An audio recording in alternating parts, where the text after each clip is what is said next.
अस्सलाम वालेकुम नाज़रीन, आप देख रहे हैं प्रोग्राम सिटी एचएन। मैं हूं आपके साथ आपकी मेज़बान रमशा कंवल। नए हफ्ते का आगाज़ हो चुका है। मंडे को जो है हम देख रहे होते हैं, मंडे मोटिवेशन के हैशटैग्स तो नज़र आ रहे होते हैं, लेकिन क्या वाकई आप लाइफ में मोटिवेटेड हैं? और आज जब सुबह मैं आ रही थी तो खुद मैं खासा जो है ना वो अपने आप को बहुत लो फील कर रही थी। तबीयत भी थोड़ी सी आपको पता ना ड्रिजी हो जाती है, मौसम अब तब्दील हो रहा है। लेकिन एक चीज़ मेरे जहन में आई और पढ़ रही, मतलब मैं सोच रही थी या कुछ मेरे समाज से गुजरा, तो उसमें मुझे देखा कि हम ये मंडे मोटिवेशन की बात तो बहुत करते हैं, लेकिन क्या जो मोटिवेशन है रोज़ाना के लिए हम ढूंढ रहे होते हैं ना। हाँ, एक तहरीर मैंने पढ़ी, मुबश्शिर ज़ाहिर साहब ने वो तहरीर लिखी अपने फेसबुक पेज पर, और उसमें उन्होंने कहा कि बहुत सारी चीज़ों को ना हम समझ रहे होते हैं कि हमें कोई ज़िंदगी में कोई मोटिवेशनल स्पीकर ही चाहिए, हमें कोई जो है वो पुशअप करने वाला, बकअप करने वाला ही चाहिए। लेकिन उनकी एक बात मुझे बहुत अच्छी लगी कि उन्होंने, एक तो खैर वो उनका क्योंकि अंदाज़ ऐसा है, वो उस तरह से लिखते हैं, उनका स्टाइल ही ऐसा। उन्होंने कहा कि तो सारे अमीरों के चोचले हैं, ज़िंदगी में अगर किसी को मोटिवेटेड रहना है और अगर कोई अपनी मोटिवेशन बरकरार रखना चाहता है तो उसके लिए जो उसका पेशा होता है या उसकी जो नौकरी होती है या जो उसका रोज़गार का ज़रिया होता है, उससे मोटिवेशन होना चाहिए। वो सबसे बड़ी मोटिवेशन होती है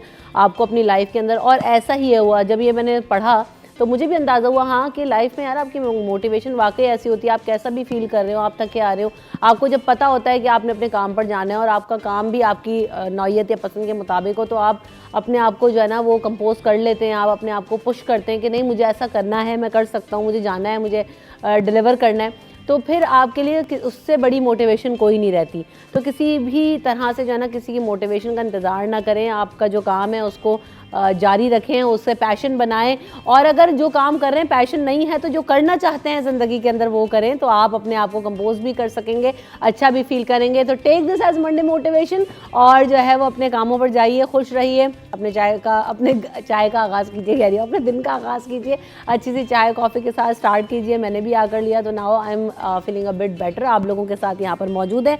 आज जो खबर है जनाब वो ये भी है कि आज शाम या कल कहा जा रहा है कि बारिश का भी इम्कान है। तो शहर कायद में बारिश होगी नहीं होगी जानेंगे। हमारी नुमाइंदा आयमा बेग हमारे साथ मौजूद होंगी। या आयमा का नाम आयमा बेग ही है क्या है? मैं हर दफ़ा आयमा बेग बोल देती हूँ।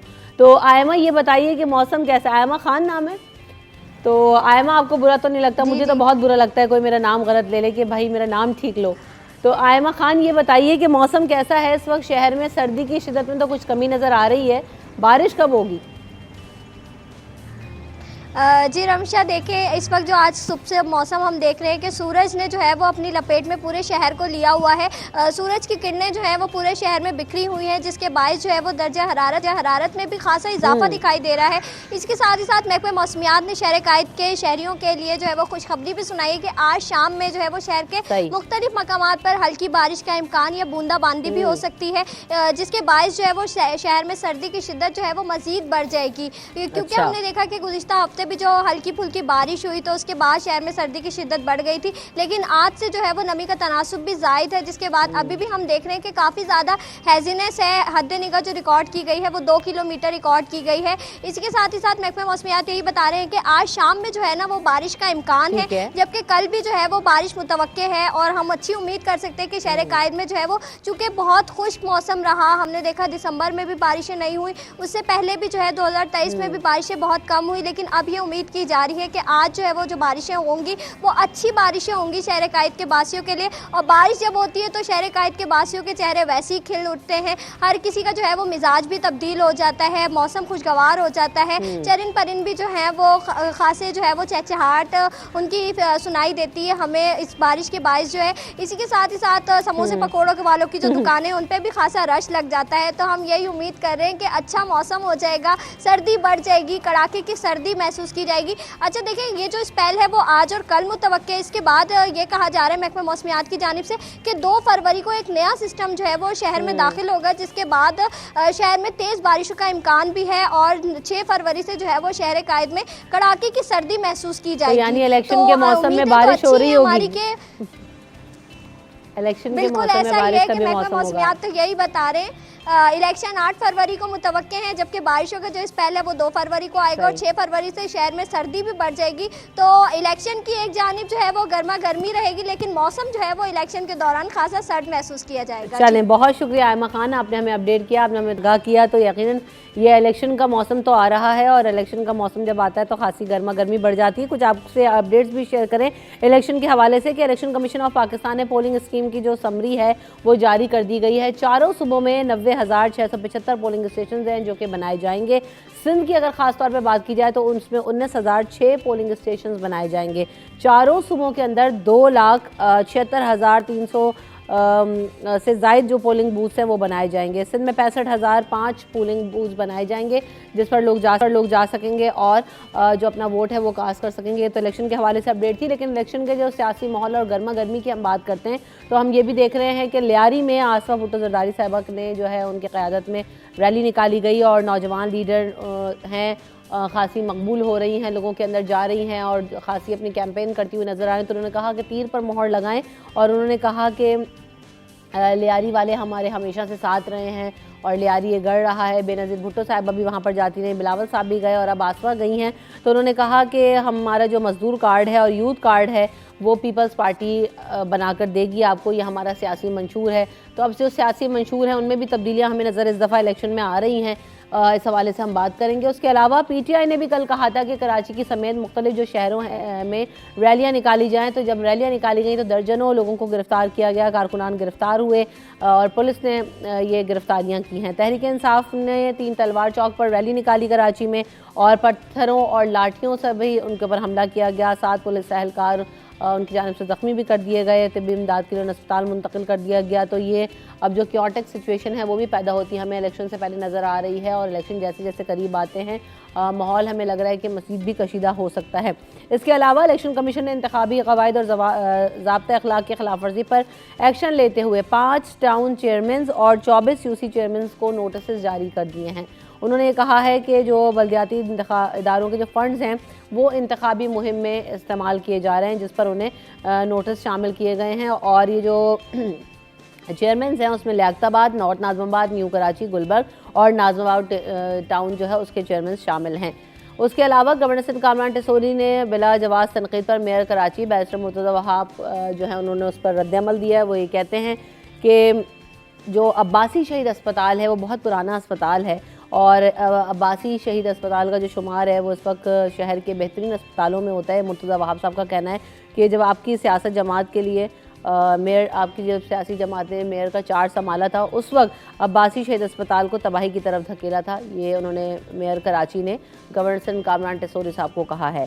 तो इस पर भी हम बात करेंगे। उसके अलावा नॉर्थ कराची सेक्टर 3 में इंतज़ामिया की जो गफलत है उसकी अलमनाक दास्तान हमारे सामने ही मौजूद है, या आप फुटेजेस में भी देख रहे हैं। अभी हम बात कर रहे थे बारिशें होंगी तो ये इन सड़कों का क्या हाल होगा, ये जो गटर के पानी है कहाँ जाएंगे और ये पानी मिलकर सड़कों का क्या हाल करेंगे, इस पर भी हम बात करेंगे। सीवरेज के पानी ने स्कूल, मैदान और जो तमाम अतराफ़ का इलाका है उसको इस हाल में तब्दील कर दिया है। इसके बारे में मैं क्या बताऊं, आप ये देख लें तो आपको खुद ही अंदाज़ा हो जाएगा कि कोई हल्का है, ये जो हल्का है इसमें कोई सरकारी अस्पताल नहीं है, डिस्पेंसरी तक मौजूद नहीं है, तबाही के दहाने पर ये पहुंचा हुआ है। और ये हल्का NA-247 है और सूबाई असम्बली के हल्का PS 130 में आता है। तो अगर वोटर्स की यहाँ पर तादाद की बात की जाए तो 2 लाख से ज़ायद यहाँ पर वोटर्स मौजूद हैं, लेकिन आप पुरसाने हाल देख ही रहे हैं कि क्या है।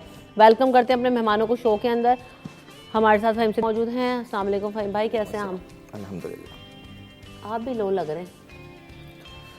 मैं भी लो लग रहा हूँ। आपने जो शुरू में मोटिवेशनल की बात की ना कि स्पीकर होना चाहिए, तो मेरे जहन में, और फिर आपने उसकी वजाहत भी कर दी कि किस तरह से जो है आप खुद को मोटिवेट कर सकते हैं, तो मुझे एक शेर याद आ गया, बड़ा मशहूर शेर है कि मुझको थकने नहीं देता है ये ज़रूरत का पहाड़, मेरे बच्चे मुझे बूढ़ा नहीं होने देते। वाह।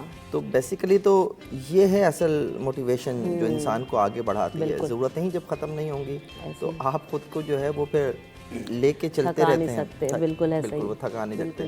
खैर, और फिर अभी मुझे मज़ा आया उसका आयमा खान का एक, जब वो दे रही थी एज लाइव आपके साथ बात कर रही थी, तो आपके सवाल के जवाब में वो थोड़ा सा उन्होंने जो एक लफ्ज़ इस्तेमाल किया, तो मौसम की खबर देते देते उन्होंने 2 बातें की। एक तो उन्होंने कहा कि जी वो इलेक्शन मुतवक्के हैं, बारिशें जिस तरह से मुतवक्के होती हैं तो उन्होंने इलेक्शन को मौसम करती है मुतवक्के ना। करार दे दिया कि अब मौसम की खबर के दौरान जो है उनके मुंह से एक ऐसा लफ्ज़ निकला। तो दूसरा उन्होंने कहा कि कराची में जब मौसम वो बारिशें होती हैं तो कराची के लोग जो हैं वो खिल उठते हैं।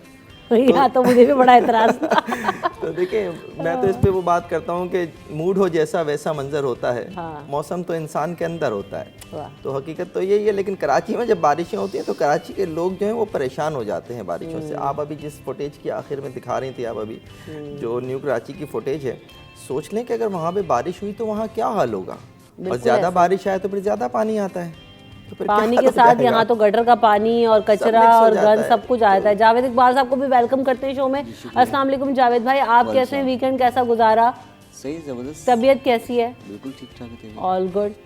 सिंध प्रीमियर लीग कैसी जा रही है? सिंध प्रीमियर लीग कल चौथा दिन था, मुकाबले हो रहे हैं, रोजाना लोग इंजॉय कर रहे हैं, खासकर अच्छा ये बताएं, वीकेंड पे लोग आए थे, रश वश था, लोगों ने देखा कि नहीं? मेरे ख्याल के 1000 से ज़्यादा लोग हुए।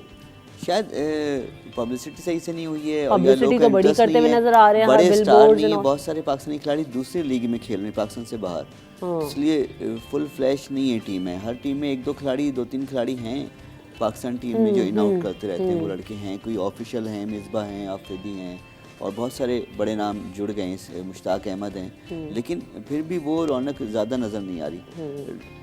ठीक है, बाकी कम मैचेस हो रहे हैं, लोग एंजॉय कर रहे हैं। अंदर सिंध से काफ़ी बड़ी तादाद में जो खिलाड़ी हैं वो आए हैं खेलने, मुख्तलिफ टीमों में शामिल, लेकिन इनको लाजमी भी किया गया था, हर टीम में 4 लड़के लाजमी होंगे अंदर सिंध में, यानी 11 में प्लेइंग 11 में, सही ताकि उनको अपनी सलाहियत दिखाने का मौका मिले। और ये एक अपॉर्चुनिटी है सिंध प्रीमियर लीग के अंदर सिंध की, जो खैर ये वहाँ वसाइल भी बड़े महदूद हैं, इंफ्रास्ट्रक्चर नहीं है इतने खेलों के मैदानों का, और दूसरे सहूलियात नहीं है, तो वो फिर भी कोशिश करते हैं। वहाँ से अंदर सिंध से काफ़ी लड़के सामने आए हैं, धानी हैं, नुमान हैं, जाहिद महमूद हैं, शजील खान थे वहाँ से पहले, फिर अजीम गुम्मन है, काफ़ी सारे लड़के वहाँ से अच्छा अब आ ये रहे हैं। बताएं कि ओवरऑल अभी तक 4 मैचेस हो गए ना?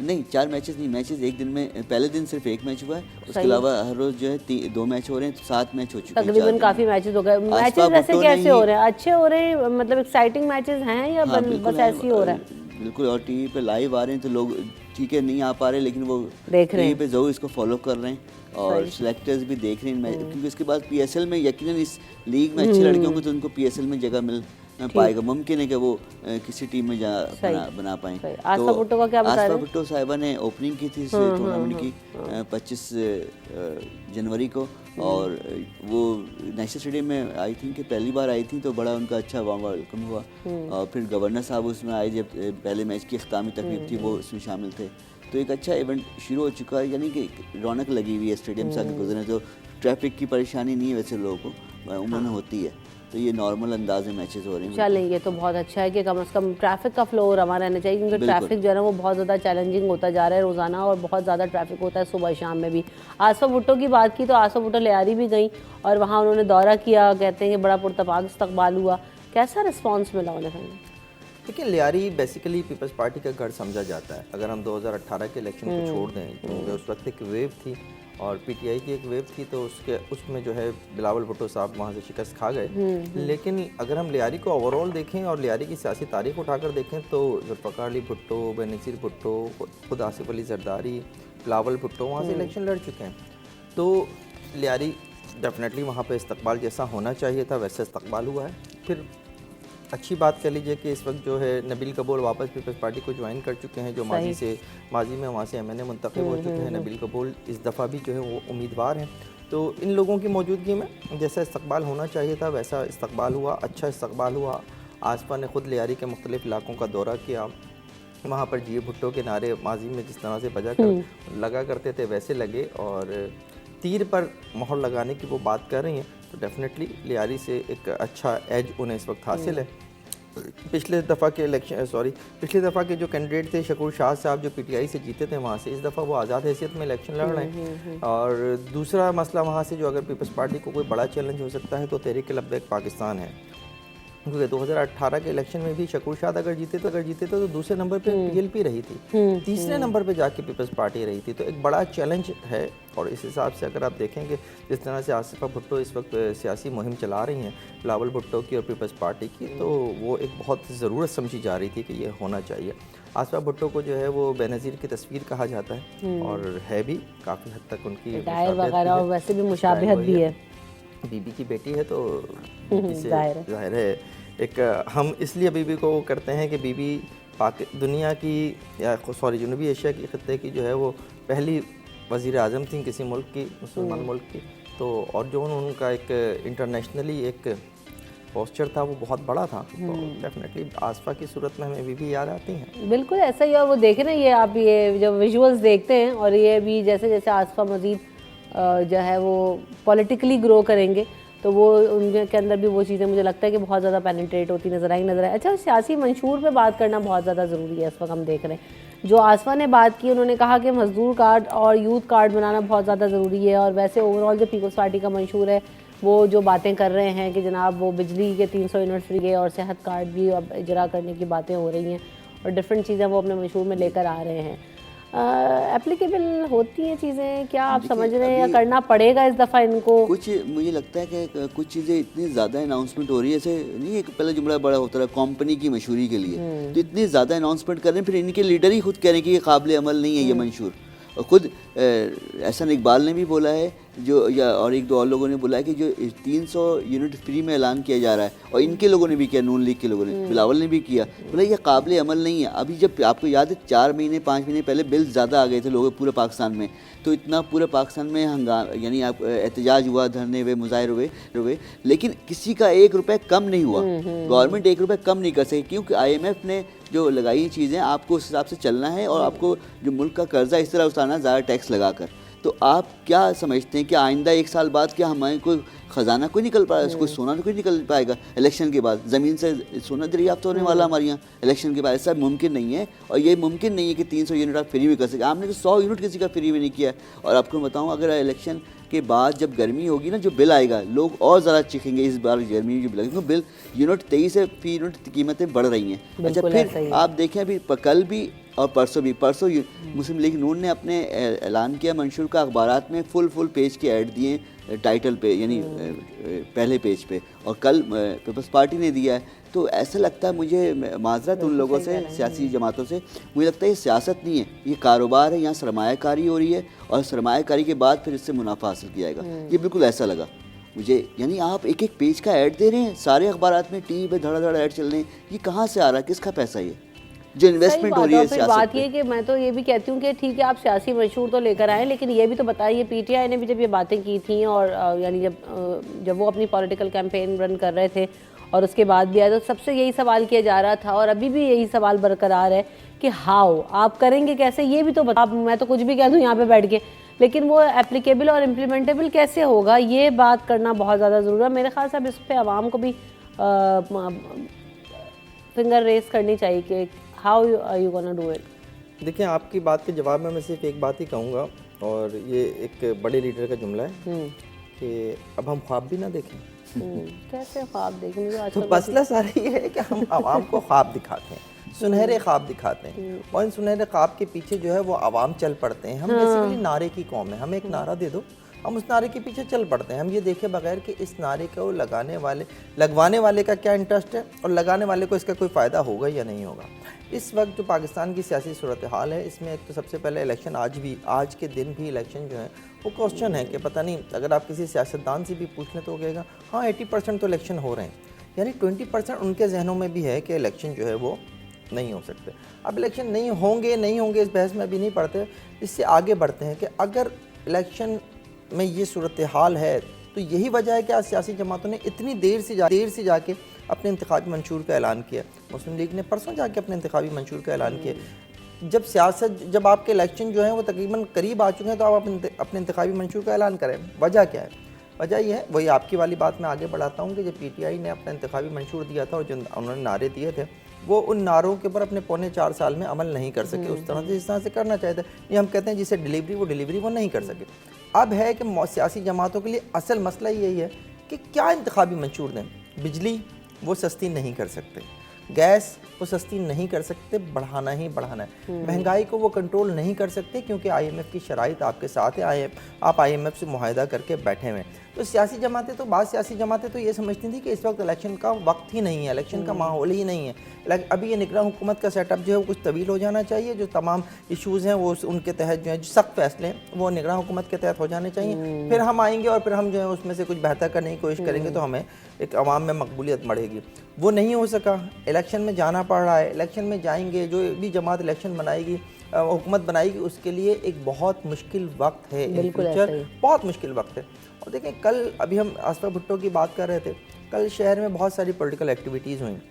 जमात इस्लामी ने अपना एक जल्सा, बहुत अच्छा शो था उनका, लेकिन जमात इस्लामी का मसला यही है कि वो पूरे शहर से लोग जमा कर लेते हैं और एक अच्छा पावर शो कर लेते हैं, लेकिन चूंकि उनका वोट जो है वो उसी तरह से तकसीम है शहर में, तो वो MNA और MPA की सीटें निकालने में उनके लिए एक मुश्किल होता है, वो नहीं निकाल पाते। लेकिन कल रात जो वाक़या वो ना, जो आप मुझसे सुबह पूछ रही, अभी स्टार्ट में पूछ रही थी कि आप कुछ डर लग रहे, वो जो कल रात वाला वाक़या है ना, उसने मुझे बहुत डल किया हुआ है। कल रात को भी पीपल्स पार्टी और MKM के दरमियान जो है वो झगड़ा हुआ नाज़माबाद के इलाके में, और उसमें एक शख्स जो है वो जहाँ भाग हो गया। एक सियासी कारकुन दूसरे सियासी कारकुन के हाथों मारा गया, छोटे छोटे बच्चे हैं उस शख्स के। तो ये जो होने जा रहा है ना, ये मुझे बड़ा बुरा लगता है। खूनी इलेक्शन मुझे नज़र आ रहे हैं इस सूरत हाल में, जिस तरह से सूरत हाल आगे बढ़ रही है। PTI ने अभी इस पे भी बात करेंगे, PTI पे भी, और इस पे मजीद भी बात करेंगे। ब्रेक ले लेती हूँ, ब्रेक के बाद वापस आते हैं, हम इसको मजीद डिस्कस करेंगे ब्रेक के बाद।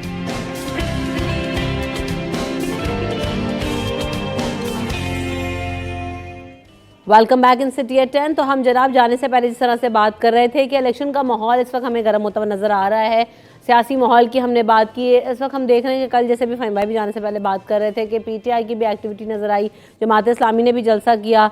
ओवरऑल जावेद साहब हमें एक्टिविटीज़ तो होती हुई नज़र आ रही हैं। कल पाकिस्तान तहरीक इंसाफ के कारकुनान को जो है वो गिरफ्तार भी किया गया, रैलीज़ तो निकाली गई, उसके अलावा जो 7 पुलिस एहलकार थे वो भी ज़ख्मी हुए। तो काफ़ी क्योटिक सिचुएशन होती जा रही है। जावेद साहब क्या कहेंगे? जी, कल पहली बार काफ़ी दिन में मुजाहरा नज़र आया। और मैं एक बात एक दोस्त से भी कहा था कि क्लिफ्टन 3 तलवार पे आज से कोई 10 साल पहले कभी मुजाहरे, एहतजाज या जलसे वगैरह नहीं होते थे। PTI ने एक रेड डाली क्लिफ्टन 3 तलवार पे, क्योंकि मेरा ख्याल बर्गर उनकी तरफ ज़्यादा हैं, जो पुल के उस पार लोग रहते हैं, तो वो वहीं पे वो शहर में आना नहीं चाहते। वो कहते हैं अपने मोहल्ले में, इलाके में। लेकिन अच्छा है भाई, जब दूसरे इलाके और मोहल्लों में रैलीज और निकलती हैं, एहतजाज होते हैं, तो मेन रोड पे ना क्या करें कोई भी जमात, फिर वो तो फिर लियाकताबाद में भी ना करें, लियारी में भी ना करें, मेन रोड नहीं, मेन रोड मरकजी रोड है क्लिफ्टन 3 तलवार, और शहर की जाने के एनीवे वो जैसा चाहें करें, वो तो उनकी अपनी मर्जी है। और मुझे लगता है कुछ जमातें जानबूझ के रोड पे करती हैं, ऐसे ज़्यादा लोग तंग होंगे तो उनको ज़्यादा सवाब मिलेगा, ऐसा कुछ समझती हैं वो। लेकिन एनीवे कल थोड़ा सा मुजाहरा हुआ और उसमें उन्होंने पुलिस से उनकी मतभेड़ हुई। पुलिस नहीं चाहती थी कि वो कोई जलसा करें, रैली निकालें, तो पुलिस वाले भी ज़ख्मी हुए, PTI के लोग भी ज़ख्मी हुए और मीडिया के लोग भी ज़ख्मी हुए। तो इससे नुकसान हुआ लोगों का, लेकिन इजाज़त देनी चाहिए। तो क्योंकि अगर सबको इजाज़त है तो उनको भी देंगे। अगर आप इजाज़त नहीं देंगे PTI के लोगों, तो फिर लगेगा आप किसी के साथ ज़्यादती कर रहे हैं। एक पुरअमन अंदाज में उनको रैली निकालने की इजाज़त होनी चाहिए, क्योंकि सबको इजाज़त है तो उनको ही मिलनी चाहिए, कोई अमन अमान का मसला पैदा ना हो। सारी जमातें अब इंतखाबी मुहिम चला रही हैं, सारी जमातें कर रही हैं, तो आप सिर्फ एक जमात को अगर टारगेट करेंगे तो वो नज़र आ जाएगा। तो ऐसा नहीं करना चाहिए, लेकिन वो भी इजाज़त लेके करें। अगर किसी ग्राउंड में करें तो ज़्यादा बेहतर है। मेरे ख्याल से ये तो ना एक वो बना देना चाहिए और इसको रूल बना दें आप कि जितने भी लोगों ने इतनी इंतखाबी मुहिम चलानी है, जलसे करने हैं, कोई पॉलिटिकल गैदरिंग्स करनी है, तो आप ऐसा कीजिए कि ग्राउंड्स हैं, बड़ी बड़ी जगह मौजूद हैं, आपको क्यों शाहराहों पे निकलना है, आप क्यों उन जगहों पे जाते हैं। वैसे ही ट्रैफिक की जो सूरत हाल है वो बहुत ज़्यादा ख़राब है, इतना ज़्यादा रश होता है सड़कों के ऊपर, तो ऐसे में अगर ऐसा करते हैं तो उसके बाद तो और ज़्यादा। शाहराह फैसल पे आप लोगों को देखेंगे गाड़ियाँ और जलसे और झंडे लेके निकल आते हैं और जी रोड ब्लॉक कर देते हैं, आप पूरा जो दिन का ट्रैफिक है वो डिस्टर्ब हो जाता है। PTI के जलसे की जब हम बात करते हैं तो कल लोग निकले और आप भी कुछ अभी बात करते कि जो ना वो बहुत ज़्यादा क्योटिक सिचुएशन होगी, हमें नज़र भी आया, पुलिस एहलकार भी ज़ख्मी हुए, सहाफ़ी भी और ख़ुद PTI के कारकुनान भी। देखिए, PTI के हवाले से एक चीज़ ये है कि PTI ने बाकायदा तौर पर कमिश्नर कराची को ये लिखा था कि उन्हें 3 मुकामात के ऊपर जलसों की इजाज़त दी जाए, और उन्हें जब वो इजाज़त नहीं मिली तो उन्होंने रैलियों पर इत्तेफाक किया, और ये रैली जो है वो उस इलाके में निकाली गई जहाँ से इस वक्त PTI कराची के सदर खुर्रम शेर ज़मान साहब इलेक्शन लड़ रहे हैं। अब वहाँ पर जो कुछ हुआ है वो नहीं होना चाहिए था। सबसे पहली बात तो है कि वो सब नहीं होना चाहिए था, और उसके दौरान जो है सिर्फ PTI के कारकुनों के ऊपर ही नहीं तशद्दुद हुआ, बल्कि मीडिया के ऊपर भी तशद्दुद हुआ। कई सहाफ़ियों से उनके कैमरे छीन लिए गए, उनको मारा गया, ये सब भी कल हुआ है। तो ये सब कुछ जो है ना, ये बेसिकली मिसमैनेजमेंट शो कर रहा है कि आप अगर मैं इंतज़ामी लेवल पे देखूं, मैं पुलिस के लेवल पे देखूं, मैं इलेक्शन कमीशन के लेवल पे देखूं, तो मुझे जो है वो नज़र आता है कि कोई भी इस वक्त इलेक्शन के लिए तैयार नहीं है। और तैयार ना होने की वजह से इस नौयत के वाक़यात हो रहे हैं। जिस वाक़े का मैं ब्रेक से पहले जिक्र कर रहा था, वो वाक़या भी बिल्कुल इसी तरह से है कि रैली निकाली गई, रैली के दौरान आमने सामने आ गए, उस वक्त जो हुआ, उसके बाद जाके दूसरे के इलेक्शन ऑफिस के ऊपर हमला कर दिया, उसमें एक शख्स की जान चली गई। तो ये सब कुछ जो है ये नाकामी है इंतज़ामिया की भी, कराची पुलिस की भी, इलेक्शन कमीशन की भी। इस तरह की जो खबरें हमारे पास आती हैं ना कि फ़लाँ को नोटिस जारी कर दिया, फ़लाँ को नोटिस जारी कर दिया, इससे क्या हो जाएगा? आप रोक लेंगे सियासी जमातों को ये सब कुछ करने से? आप रोक लेंगे उन सियासी कारकुनों को जिनकी सियासी तरबियत ही नहीं है कोई। जहाँ डायलॉग जिस माशरे में एक दूसरे का एक्सेप्ट ना हो, वहाँ आप ये तसव्वुर करते हैं कि एक दूसरे के सामने जब आ जाएंगे और नारेबाजी एक दूसरे के ख़िलाफ़ होगी तो उसके बाद ये सब कुछ नहीं होगा। ये सब कुछ होगा। इसीलिए मैं कह रहा हूँ कि इलेक्शन मुझे कोई बहुत अच्छे माहौल में मेरे मुंह में भाई इस चीज़ की ओनर सॉरी गला बहुत ख़राब हो रहा है कटेगा। हाँ अच्छा जी। तो अभी तो कोई मर रहा है तो आपको कितना दुख हो रहा है? मेरा गला काट रही है, तोले हुए हैं। ऑफिशियली स्टेटमेंट रिकॉर्ड करो, सोलो पे रिकॉर्ड करो ये स्टेटमेंट। जी आगे चलें। कुछ हो जाए मुझे तो ये है जिम्मेदार आदमी। अच्छा जी, तो मसला ये है फ़हीम भाई कि भाई ये पॉलिटिकल जो सीनियर लीडरशिप है किसी भी पार्टी की, ये क्यों सियासी तरबियत की हम बात करते हैं ना, तो क्यों आप तंबी नहीं करते भाई कि खूनी सियासत नहीं होनी चाहिए, इलेक्शन खूनी नहीं होने चाहिए? और ये पॉलिटिकल लीडर्स की भी जिम्मेदारी है कि आप अपने अपने कारकुनान को अंडर कंट्रोल करें और बताएं कि भाई आप कहाँ तक लड़ सकते हैं और कहाँ तक नहीं लड़ सकते हैं, माजरत के तो साथ सेट द बाउंड्रीज। हमारे यहाँ मसला ये है कि हमारे यहाँ सियासत ही लाशों पे होती है। आप पूरी तारीख़ उठा के देख लीजिए पाकिस्तान की, हमने सियासत ही लाशों पे की है। हम कहते हैं फ़लाँ मर गया, फ़लाँ हमारा सियासी शहीद है, फ़लाँ जो है उसको जो है हमने अपने कंधों पे उठा के लेके चलना है। ये कुछ हो, मैं किसी का नाम नहीं ले रहा, लेकिन आप उठा के देख लीजिए। या फिर सियासत इस पे होती है, अपना लाशों पे होती है, या जेलों पे होती है कि हमारा जो सियासी रहनुमा है वो जेल गया है, इतना अरसा उसने आवाम की खातिर बर्दाश्त किया है, जेलें बर्दाश्त की हैं, ये उसकी सियासत होती है। हमारे यहाँ अवामी मंशूर नहीं होता। ये नहीं कहा जाता कि हम तुम्हें ये डिलीवर करेंगे, जो डिलीवर करने की बात होती है वो होते नहीं। तो बड़ा ही अजीब माहौल है पाकिस्तान का सियासी माहौल। और मैं बस यही कह सकता हूँ कि अल्लाह करे कि 8 फरवरी जो अच्छी गुजर जाए। चूँकि एक और सहाफ़ी हैं, सीनियर सहाफ़ी हैं, बोलते तो बहुत कुछ हैं, पता नहीं अजीब अजीब भी बोल देते हैं। उन्होंने जो है बात की 8 फरवरी के हवाले से कि 8 फरवरी की दोपहर जो है वो बहुत कुछ हो सकता है। मैं उनसे इत्तेफाक नहीं करता, लेकिन मेरी दुआ है कि ऐसा ना हो जैसा वो कह रहे हैं, और इलेक्शन जो है वो पुरअमन माहौल में हो जाएं। और यही इस मुल्क के लिए, इस कौम के लिए बेहतर होगा कि 8 फरवरी को एक अच्छे इलेक्शन हो, पुरअमन माहौल में हो, एक नई हुकूमत आए और वो जैसे तैसे इस मुल्क को चलाने की कोशिश करे। जैसे तैसे भी मैं इसलिए कह रहा हूँ कि कुछ बहुत अच्छा नज़र नहीं आ रहा। हाँ मसला छोड़ें फ़हीम भाई, क्या आप भी नॉर्थ कराची की बात कर लेते हैं भाई। आप एक एंटी खबर उठा के बैठी हुई हैं सुबह सुबह। अच्छा रुक जाएं, फिर इलेक्शन का फिर सारी खबरें वही मैं कहाँ से लेकर आऊँ? मसला यही है कि हमारे यहाँ अच्छा गुलदान रखा हुआ है, अपने शोपीस रखा हुआ है, इसके ऊपर बात कर लें। कल कराची में बड़ी एक मैराथन हुई है, उस पर बात कर लें। हाँ भाई जावेद भाई बताएं कैसी रही? 42 किलोमीटर की मैराथन थी जो इंटरनेशनल स्टैंडर्ड उसके मुताबिक। और कराची की जो एक लड़की जीती है ना, वो फर्स्ट आई है लड़कियों में, तो वो मुझे बड़ी इंस्पायरेशन थी। वो इंस्पायरेशन वो इसलिए थी कि वो लड़की की मजीद मालूमात मुझे मिली। वो नेशनल कोचिंग सेंटर स्टेडियम के सामने, सुने वो ये है कि 1 मिनट पॉज करें, जल्दी जल्दी निकल, अभी फोन भी आ रहे हैं हमको। गुलशन हदीस से वो रोजाना ट्रेनिंग करने आती थी। नेशनल कोचिंग सेंटर गुलशन बहुत दूर है और स्टेडियम के सामने नेशनल कोचिंग सेंटर, वहाँ ट्रेनिंग रोजाना करती थी। और वो सिंध गेम्स में भी जीती हुई नेशनल गेम, लेकिन अब वो पहली बार इतने बड़े लेवल पे सामने आई तो 5 लाख रुपए उसको मिले भी। फर्स्ट आई है वो, 4 घंटे कुछ मिनट में उसने फासला तय किया 42 किलोमीटर का। 42 किलोमीटर मीन्स कि यहाँ से गुलशन हदीद या इससे ज़्यादा हो सकता है, बहुत बड़ा। और लाहौर का वाबडा का एक लड़का है आमिर सुहेल, वो फर्स्ट आया, उसने भी 5 लाख रुपए हासिल किया। यानी एक बड़ी इवेंट था जो CVU पे निशाने पाकिस्तान से शुरू होकर मुख्तलिफ रास्तों से होती वहीं अख्ताम पजीर हुई मैराथन और बड़ी तादाद में लोगों ने हिस्सा लिया। और ये एक पाकिस्तान का जो है जैसे हर बड़े तरक्की याफ्ता मुल्क में होती है मैराथन, जैसे लंदन मैराथन, पेरिस मैराथन, तो ये उस लेवल की थी, उसी स्टैंडर्ड पे थी। भी शायद हुई है मैराथन। मैंने कोई एक सियासी बयान पढ़ा था, किसी ने दूसरे पे तनकीद करते हुए कहा कि इनकी रैली में इतने लोग नहीं थे जितने तो मैराथन में दौड़ रहे थे। तो मुझे उससे पता चला कि इस्लामाबाद में भी बड़ा अच्छे इंतजाम भी थे उसके, और स्पोर्ट डिपार्टमेंट से ने कराई थी। और ख़ास तौर पे आप जब इस तरह कराते हैं ना, ओपन एंट्री होती है, पूरे पाकिस्तान से लोग आते हैं, खासकर फैसलाबाद से, सरगोदा से लोग जो प्रोफेशनल एथलीट होते हैं मुख्तलिफ डिपार्टमेंट के, वो ज़रूर ये मिस नहीं करते, क्योंकि उनको उम्मीद होती है पूरी कि इसमें हिस्सा लेंगे और टॉप पोजीशन में, हम टॉप 10 में, टॉप 5 में आएंगे तो उनको पैसे मिलते हैं। इसके लिए 2-3 दिन पहले वो कराची आ जाते हैं, वो डेरे डाल लेते हैं, तैयारी तो उनकी साल भर की होती है, और ये अच्छा इवेंट है। नहीं, उस तरह हर शहर में होगा, अच्छा भी लगता होगा, कोई एक्टिविटी हो गई, लोग गए, लोग देखेंगे, उनकी फैमिली मेंबर्स भी आएंगे और लोग जो वहाँ पे निकले होंगे वो देखेंगे, तो कम से कम कुछ तो शहर में अच्छा होगा और नजर भी आएगा। नजर ही नहीं आया आपको लेकिन प्रोग्राम से पहले? आपके पास तो थी नहीं ये स्टोरी, हमें तो जावेद का शुजा शुक्रिया अदा और करना है। शुमाइला, ये अगर जावेद भाई ना होते तो तुम लोग क्या करते? पॉजिटिव बात में मैंने वो कहा, कह रहे छोड़ो सब कुछ, ब्रेक ब्रेक ब्रेक, वो कुछ सुन ही नहीं रहे, उन दोनों को कह क्या रहे, ब्रेक लेते हैं, ब्रेक में मैं इनसे बात करती हूँ, वक्त के बाद हाजिर हूँ।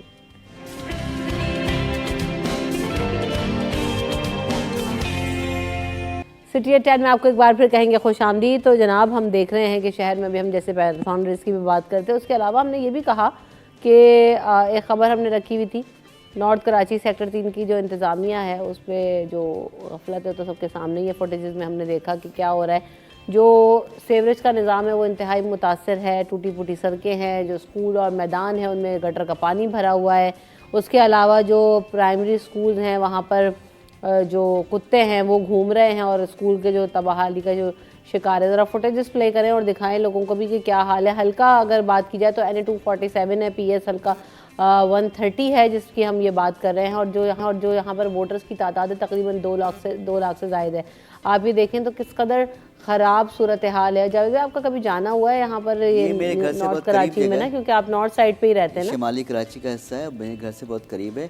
अच्छा, इसमें जिम्मेदारी ज़्यादातर जो ना बल्दिया की बनती है, क्योंकि वो मुस्तकिल लुक आफ्टर उनको करना है, रोज़मर्रा काम को नहीं निभाना है। MNA MPA के अख्तियार में कुछ है नहीं, क्योंकि सब चीज़ बल्दियात को दे दी गई है, तो उनकी जिम्मेदारी थी। जिस तरह से ये अभी तो बारिश हुई नहीं, बारिश हुई 6 महीने साल हो चुका है, तो बगैर बारिश के वहाँ ये हालत, सेवरेज का पानी, वो एक साहब कहते हैं कराची में, अच्छा कहते हैं, हमारे नलकों में पानी आता नहीं और नालियों से पानी जाता नहीं, तो यहाँ वही सूरत हाल है। और गैस के मीटरों में भी पानी आ जाता है, और जितनी आप वो ख़राब बातें डाल सकें सिर्फ फुटेज के लिए वाले, तो वो कम पड़ेंगी, कि जो फुटेज नजर आ रही है आपको, यानी मनफी बातें वो कम पड़ेंगी, क्योंकि जो चीज़ें हम कहते हैं स्कूल में कुत्ते ये मेरा कहने का फायदा नहीं, आप प्ले कर दें बस। वो इतनी गंदगी हो रही है वहाँ, किस तरह लोग गुजर रहे हैं वहाँ के मोहल्ले के लोग, और किस तरह वहाँ सूरत हाल है, वो जो वहाँ रहने वाला ही जान सकता है, अजियत से वो गुजर रहा है। लेकिन मजाल है सियासी जमातें लाखों करोड़ों रुपए खर्च कर रही है इलेक्शन कंपेनी को जाके ठीक कर सकें।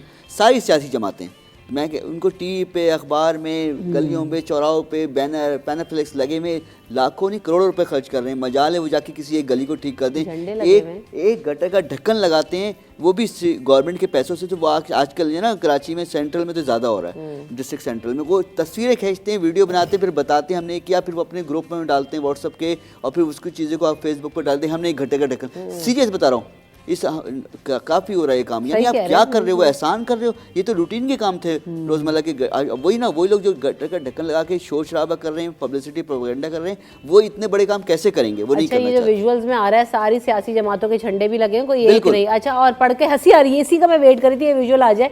हमारा शहर, हमारा इख्तियार, और मिलकर हम बनाएंगे, और कुछ मुझे यहाँ से इतनी दूर से दिख नहीं रहा। उसके अलावा ये भी लिखा हुआ है कि आई लव कराची, इतना बड़ा बड़ा लिखा हुआ है। इफ यू लव कराची, तो भाई कराची का हाल तो देख लो कि क्या बनाया हुआ है आप लोगों ने। और हमारा इख्तियार, हमारा शहर, बातें आपकी ये हैं। देखिए, आपने कहा हल्का, इस हल्के में जितनी भी सियासी जमातें ना, कोई भी हल्की नहीं है, ना कोई उम्मीदवार आपको हल्का मिलेगा, सब बहुत भारी हैं, इसीलिए आपको ये फुटेजेस ये नज़र आ रही हैं। देखिए, जो जावेद बात कर रहे थे, इम्पॉर्टेंट बात थी कि हम जितनी भी कैंपेन करते हैं, सियासी कैंपेन हमारी सियासी जमातें करती हैं, उसके ऊपर जितना पैसा वो खर्च करती हैं, बेहतरीन कैंपेन ये हो सकती है कि आप जिस हल्के से इलेक्शन लड़ रहे हैं, वहाँ की कोई एक सड़क, एक रोड, एक गली, एक चौराहा, एक स्कूल, आप उसको आइडियल बना दें कि हम ऐसा जो है वो बना देंगे। ये आज आइडिया हम दे देते हैं भाई आपको। अगर कोई सियासी जमात का उम्मीदवार, कोई आज़ाद उम्मीदवार तो खुदा के लिए आप जाके जिस इलाके से हिस्सा ले रहे हैं इलेक्शन में, वहाँ कुछ ऐसा कर दें, ये आपकी बेहतरीन इंतखाबी मुहिम होगी। लेकिन नहीं करेगा कोई। क्यों? क्योंकि उन्हें पता है कि हम इलेक्शन में जो हिस्सा ले रहे हैं वो सिर्फ और सिर्फ इसलिए ले रहे हैं, ख़ासतौर पर मैं आज़ाद उम्मीदवारों की बात कर रहा हूँ, वो सिर्फ उनको सिर्फ एक नाम और नमूद, एक शोहरत के लिए वो इलेक्शन में हिस्सा लेते हैं। उन्हें पता है उन्होंने जीतना तो है नहीं। और जो मुंतखब सियासी जमातें हैं उनमें से भी उन्हें पता है कि हम में से कौन जीतेगा कौन नहीं जीतेगा। सबको इस वक्त सूरत हाल का अंदाज़ा है, इंतखाबी नताइज का अंदाज़ा है। इसलिए सिर्फ और सिर्फ आवाम में ये दिखाने के लिए कि हम जिंदा हैं। और मैं वो जो लफ्ज़ नहीं कहना चाह रहा, सियासत में बहुत ज़्यादा कहा जाता है कि एक सियासी जमात के हवाले से कि जो ज़िंदा है उसके नाम पे सियासत हो रही है इस वक्त, और ये चलता रहेगा इसी तरह से। जिंदा मुर्दा, यहाँ तो सबके नाम पे सियासत हो रही है, यहाँ तो हर चीज़ पे सियासत हो रही है। मसला ये कि वो जो सियासत के बाद होना चाहिए वो नहीं होता। डिलीवरी की हम बात करते हैं ना, वो नहीं होती। सियासत तो बहुत है और बहुत ज़्यादा हो रही है, जिसकी नज़र हमें ये होते हुए हालात नज़र आ रहे हैं। बहुत ही अफसोसनाक सूरत हाल, और ये एक इलाका नहीं है, एक हल्का नहीं होगा। आप कई इलाकों में चले जाएं, आपको ये सूरत हाल। आप मलिर लियाकताबाद में चले जाएं, लियाकताबाद में मस्जिद के सड़क के बाहर इतना पानी, वहाँ पे मैंने कई शोज़ किए, लेकिन आज तक भी वो सड़क वैसी है, उसमें कोई तब्दीली और बेहतरी नज़र नहीं आई। देखिए ना, अगर ये जितने करोड़ों रुपए, और आप जब अखबारात देखें, टीवी देखें, मुस्तकिल इनके ऐड चल रहे हैं टीवी पे, अखबार में, हर जगह इतनी बड़ी कैंपेन चला रहे हैं, यानी लाखों करोड़ों रुपए खर्च कर रहे हैं। तो भाई आप कोई काम किसी खुद से कर दें, किसी गली के लिए, किसी मोहल्ले के लिए, किसी की भलाई के लिए, अब वो लगे लोगों को नजर आए भाई कुछ कर दिया आपने, लेकिन मजाल ये कर लें, कहीं सफाई करवा दो, कुछ कर दो, कुछ लगे कुछ काम हो रहा है, लेकिन नहीं।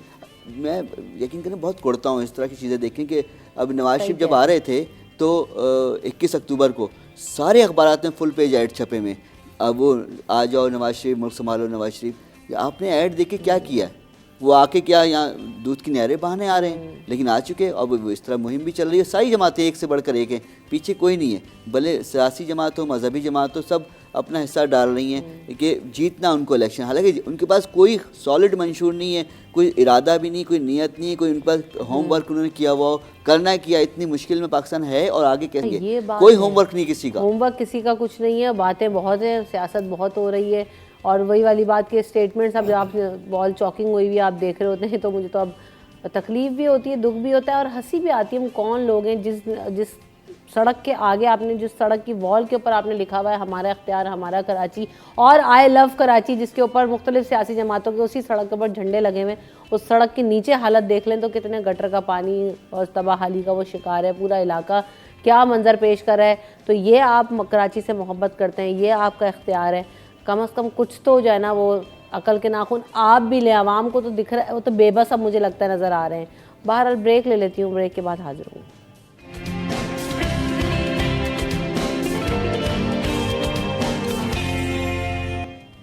Welcome back city at 10। और जनाब हम बात कर रहे थे जाने से पहले किस तरह इलेक्शंस और इलाकों के वाइज सूरत हाल के ऊपर, तो ज़रा इस हवाले से जो है ना एक ये भी खबर सामने आई कि जो बल्दियाती इदारों में जो चीज़ें हैं, वसाइल हैं, फ़ंड्स हैं, उनको इंतखाबी मुहिम में इस्तेमाल किया जा रहा है। अभी हम बात कर रहे थे, आपने भी कहा, जावेद भाई ने भी, कि इतने बड़े बड़े इश्तिहार नज़र आ रहे हैं, इतना पैसा हमें नज़र आ रहा है कि सियासी जमातों की तरफ से लगाया जा रहा है। तो सरकारी वसाइल का बेदरग इस्तेमाल, चाहे वो गाड़ियाँ हो चाहे वो कुछ भी हो। 5 यूसी चेयरमैन को इस हवाले से जो है ना वो नोटिस तो जारी कर दिए गए, क्या होगा? मुझे इस पर शेर याद आ रहा है कि नए किरदार आते जा रहे हैं मगर नाटक पुराना चल रहा है। वाह वाह, तो हो यही रहा है आज आप जो है ना उसमें है। मैं किसमें हूँ? मुशायरे में, शायरी के मूड में फुल होता है, मूड हो जैसा वैसा मंजर होता है, कोई वाली बात है, मौसम तो इंसान के अंदर होता है। तो आज थोड़ा सा वो जो सुबह वो खबर पढ़ी ना मैंने, सुबह रात को असल में देर से हुआ ये वाक़या, जो सियासी कारकुन के कत्ल वाला, MQM का कारकुन मारा, तो उसने मुझे थोड़ा सा सेट किया कि सब नहीं होना चाहिए। खैर हम इस पे फिर आ गए हैं उसके ऊपर। ये जो खबर है ना, ये हमेशा से होता है। आप अयूब खान का, मोहतरमा फातिमा जिन्ना के ख़िलाफ़ इलेक्शन देख लें, क्योंकि हजूर जो है वो सदर के ओहदे पर फाइज थे, किस तरह से उन्होंने अपनी जो रियासती ताकत और जो हुकूमती वसाइल हैं उन्होंने इस्तेमाल किए। और मैं उनकी क्या बात करूं, उसके बाद आप कोई भी इलेक्शन उठा के देख लीजिए, सब जो है वो यही करते आए हैं, जिसको जहां मौका मिला है उसने अपना इख्तियार इस्तेमाल किया। लेकिन इस खबर के ऊपर मुझे एक छोटा सा एतराज़ है, और ऐसा नहीं है कि इलेक्शन कमीशन ने दीगर जमातों को नोटिस नहीं जारी किए, तकरीबन वो सबको ही कर चुके हैं। लेकिन इस स्टोरी में जब आप ये शुरू में इस स्टोरी को पढ़ रही थी तो मैं देख रहा था कि जिन टाउन चेयरमैन्स के आपने नाम लिए कि उनको ज़ाती हैसियत में तलब किया गया, उन सब का ताल्लुक एक जमात से है, वो जमात इस्लामी है। ये ख़ास इलाके के लोग हैं, लियाकताबाद, नॉर्थ नाज़िमाबाद, न्यू कराची, गुलबर्ग और नाज़िमाबाद सेंट्रल, और यहाँ से जमात इस्लामी जो है वो उसके पास है इस वक्त। तो इस तरह से अगर आप किसी को टारगेट कर रहे हैं तो मेरे ख्याल में ये टारगेट नहीं होना चाहिए। ऐसा नहीं है कि दीगर सियासी जमातों के जो चेयरमैन हैं, यूसी चेयरमैन हैं, वो अपने पास जो उनके पास सरकारी इख्तियार है वो इसका इस्तेमाल नहीं कर रहे, वो भी कर रहे हैं। हमें पूरे शहर में नज़र आ रहा है कि कौन कहाँ क्या कर रहा है। लेकिन इस स्टोरी में जो है मुझे ख़ास चीज़ ये नज़र आई है कि आपने जमात इस्लामी को टारगेट करने की कोशिश की इलेक्शन कमीशन ने। तो ये नहीं होना चाहिए, एक बैलेंस होना चाहिए, लेवल प्लेइंग फील्ड जिसकी बहुत ज़्यादा इस वक्त गूंज है वो सबको मिलनी चाहिए। सबके साथ जो है आप बराबर का सलूक करें और सबके साथ एक जैसे का सलूक करते हुए उन्हें मौका दें कि वो अपने इलेक्शन को जिस तरह से चाहें वो लड़ें इलेक्शन सरकारी इख्तियारात के इस्तेमाल के बगैर। फिर इलेक्शन कमीशन के पास एक बहुत बड़ा चैलेंज है। देखिए परसों एक बड़ी अच्छी खबर आई थी कि इस इलेक्शन कमीशन ने जो इलेक्शन मैनेजमेंट सिस्टम है उसका उन्होंने एक तजर्बा किया है, उसकी एक्सरसाइज की है पूरी, और उस एक्सरसाइज के तहत उन्होंने ये किया कि पूरे मुल्क में जो उनके रिटर्निंग प्रिजाइडिंग ऑफिसर्स हैं उन प्रिजाइडिंग ऑफिसर्स ने उस EMS सिस्टम के तहत वो एक ऐप है जिसके तहत इलेक्शन जो है वो रिज़ल्ट जो है वो भेजा जाएगा। प्रिजाइडिंग ऑफिसर्स ने वो रिज़ल्ट जो है वो आरोज़ को भेजा और आरोज़ ने उसको मुरतब किया और उसके बाद वो उस स्टेज तक पहुँचे कि उन्होंने रिज़ल्ट के पूरे नताइज जो है वो तैयार भी कर लिए, रिज़ल्ट जो है तैयार भी कर लिए। तो ये एक बड़ी ख़बर थी हमारे लिए। लेकिन उसमें चंद जगहों पर जो चीज़ें सामने आई उसमें यह था कि प्रिजाइडिंग ऑफिसर्स आज भी पूरी तरह से इस बात के लिए तैयार नहीं है कि वो इस ऐप को इस्तेमाल करें। ये होते कौन है बेसिकली प्रिजाइडिंग ऑफिसर? ये आमतौर पे सरकारी मुलाजिम ही होते हैं, 18 ग्रेड के, 17 ग्रेड के, इस तरह के लोग होते हैं, या इससे थोड़ा नीचे ग्रेड के भी होते हैं बाद। तो ये बेसिकली एजुकेशन डिपार्टमेंट का होगा, हेल्थ डिपार्टमेंट का होगा, और इनकी उम्रें आम तौर पर, चूँकि प्रिजाइडिंग ऑफिसर जो सीनियर अफसर को रखा जाता है, इनकी उम्रें आम तौर पर जो 50 साल, 55 साल, 60 साल की हो चुकी होती हैं। उन्हें वो ऐप आज इस्तेमाल करना नहीं आ रही। वो एक बहुत बड़ा मसला होगा इलेक्शन वाले दिन भी। दूसरा, इंटरनेट कनेक्टिविटी के इशूज़ उस दिन भी आए हैं जिस दिन उन्होंने एक्सरसाइज की है, और वो उन्होंने कहा कि हम इसको हल कर लेंगे, फाइबर का मसला, DSLR का मसला ये हम हल कर लेंगे। तो पहले ही कहा जा रहा है कि कनेक्टिविटी तो उस दिन क्या होगा? तो उसमें जो आखिरी लाइन थी ना उस एलामिया में, वो बड़े मज़े की थी कि उस दिन अगर presiding officer election management system के तहत रिजल्ट नहीं भेज सका तो वो ज़ाती तौर पे RO के पास लेके पहुंचेगा। तो ये तो हमें ये तो होगा, और जो एक जुमला है ना हमारे एग्जाम ये तो होगा, और रिजल्ट किस तरह से मैनेज होगा वो सबको पता है। मैनुअल अंदाज में बिलाखिर वही होगा जो हाथ से वही होगा जो मंजूर खुदा होगा, और इन दी एंड आपने आपको कह के यही तसल्ली देनी पड़ती है। ब्रेक ले लेते हैं, ब्रेक के बाद हाजिर होंगे। लेकिन thank you so much Javed Iqbal साहब, आपने वक्त दिया, और फ़हीम भाई आपका भी बहुत शुक्रिया। वक्फे की तरफ बढ़ेंगे, वक्फे के बाद हेडलाइंस होंगे और हम भी यहीं पर आपके साथ मौजूद होंगे।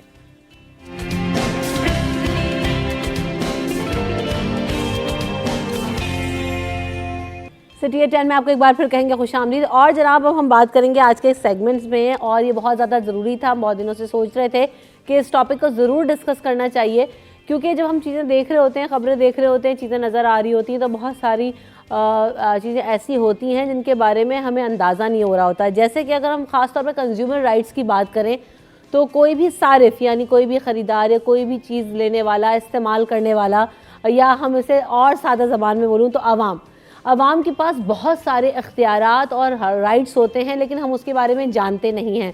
तो आज हमने टॉपिक इसलिए रखा है कि कंज्यूमर राइट्स क्या हैं और ये किस तरह से जो है ना वो आप इनको जान सकते हैं और इनको इस्तेमाल कर सकते हैं, इसका प्रोसेस क्या हो सकता है। जैसे बहुत सारी जगह पर हम देख रहे होते हैं कि आपको असल के नाम पर नकल चीज़ दे दी जाती है।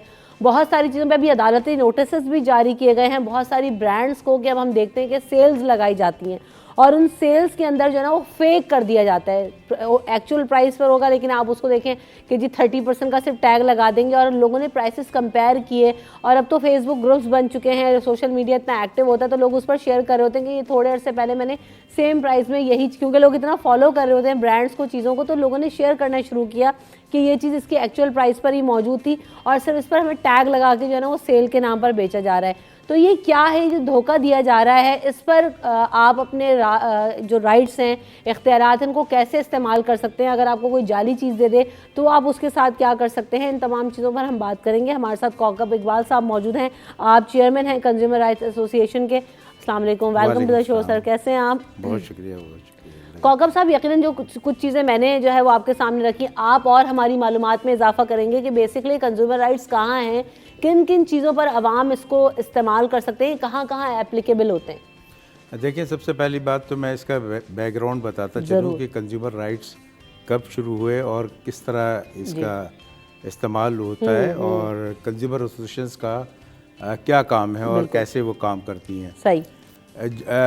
ये अमेरिकन प्रेसिडेंट थे जॉन कैनेडी, नाम सुना होगा आपने। जी जी जी। उन्होंने अपने ज़माने में कंज्यूमर राइट्स के बारे में काम शुरू किया और इसके बाद यूएन ने, यूनाइटेड नेशन का जो इदारा है, उसने कंज्यूमर्स प्रोटेक्शन के लिए तमाम कंट्रीज़ को कहा कि ये जो है कंज्यूमर प्रोटेक्शन होना चाहिए, क्योंकि वी आर ऑल कंज्यूमर्स। सबसे पहले तो ये समझना चाहिए कि सबसे सब्जी वाले से लेकर और सदर पाकिस्तान तक और जितने भी लोग हैं, और इसीलिए जॉन कैनेडी ने कहा था कि ये दुनिया का सबसे बड़ा ग्रुप है जिसको हम कंज्यूमर्स कहते हैं। बिल्कुल। अब कंज्यूमर्स, जैसे आपने बड़ा कहा, आपकी बड़ी मालूमात है, मैंने तो सबसे बड़ी बात ये शुक्रिया कि आपने रिसर्च अच्छा किया हुआ है, आपकी मालूमात अच्छी हैं कि हम सारिफ किसको कहते हैं। सारिफ ये कि जो चीज़ खरीद रहा है, जो चीज़ इस्तेमाल कर रहा है, और वो बेचने वाला कौन है, कि चाहे वो एग बेच रहा है, कपड़े बेच रहा है, कोई और भी चीज़ें बेच रहा है, सब्जी बेच रहा है, तो या इलेक्ट्रॉनिक आइटम बेच रहा है, वो सेलर कहलाता है। और हम लोग वी आर ऑल कंज्यूमर्स, हम जो कंज्यूम्स करते हैं। अब यहाँ पे जो है पाकिस्तान में जब हमने काम शुरू किया 2000 में, तो पूरे पाकिस्तान में कहीं पे भी कंज्यूमर प्रोटेक्शन एक्ट मौजूद नहीं था।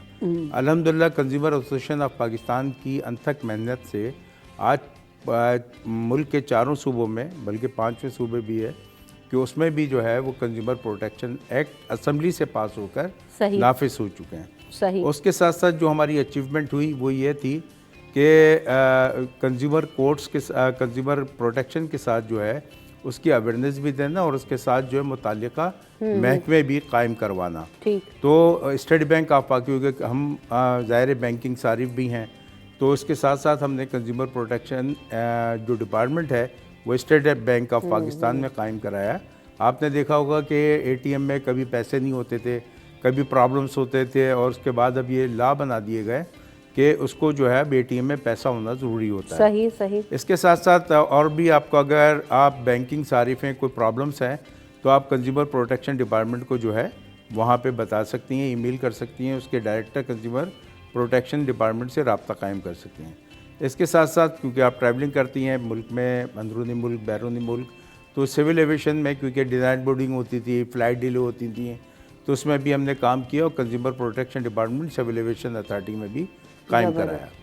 इसके साथ क्योंकि अब मोबाइल का दौर है और बड़ा मतलब हर आदमी जो है इस्तेमाल कर रहा है, पूरे पाकिस्तान में क्या पूरी दुनिया में, और अब ये वक्त की ज़रूरत भी बन गया है। तो इसमें भी बहुत सारी प्रॉब्लम्स आ रही थी।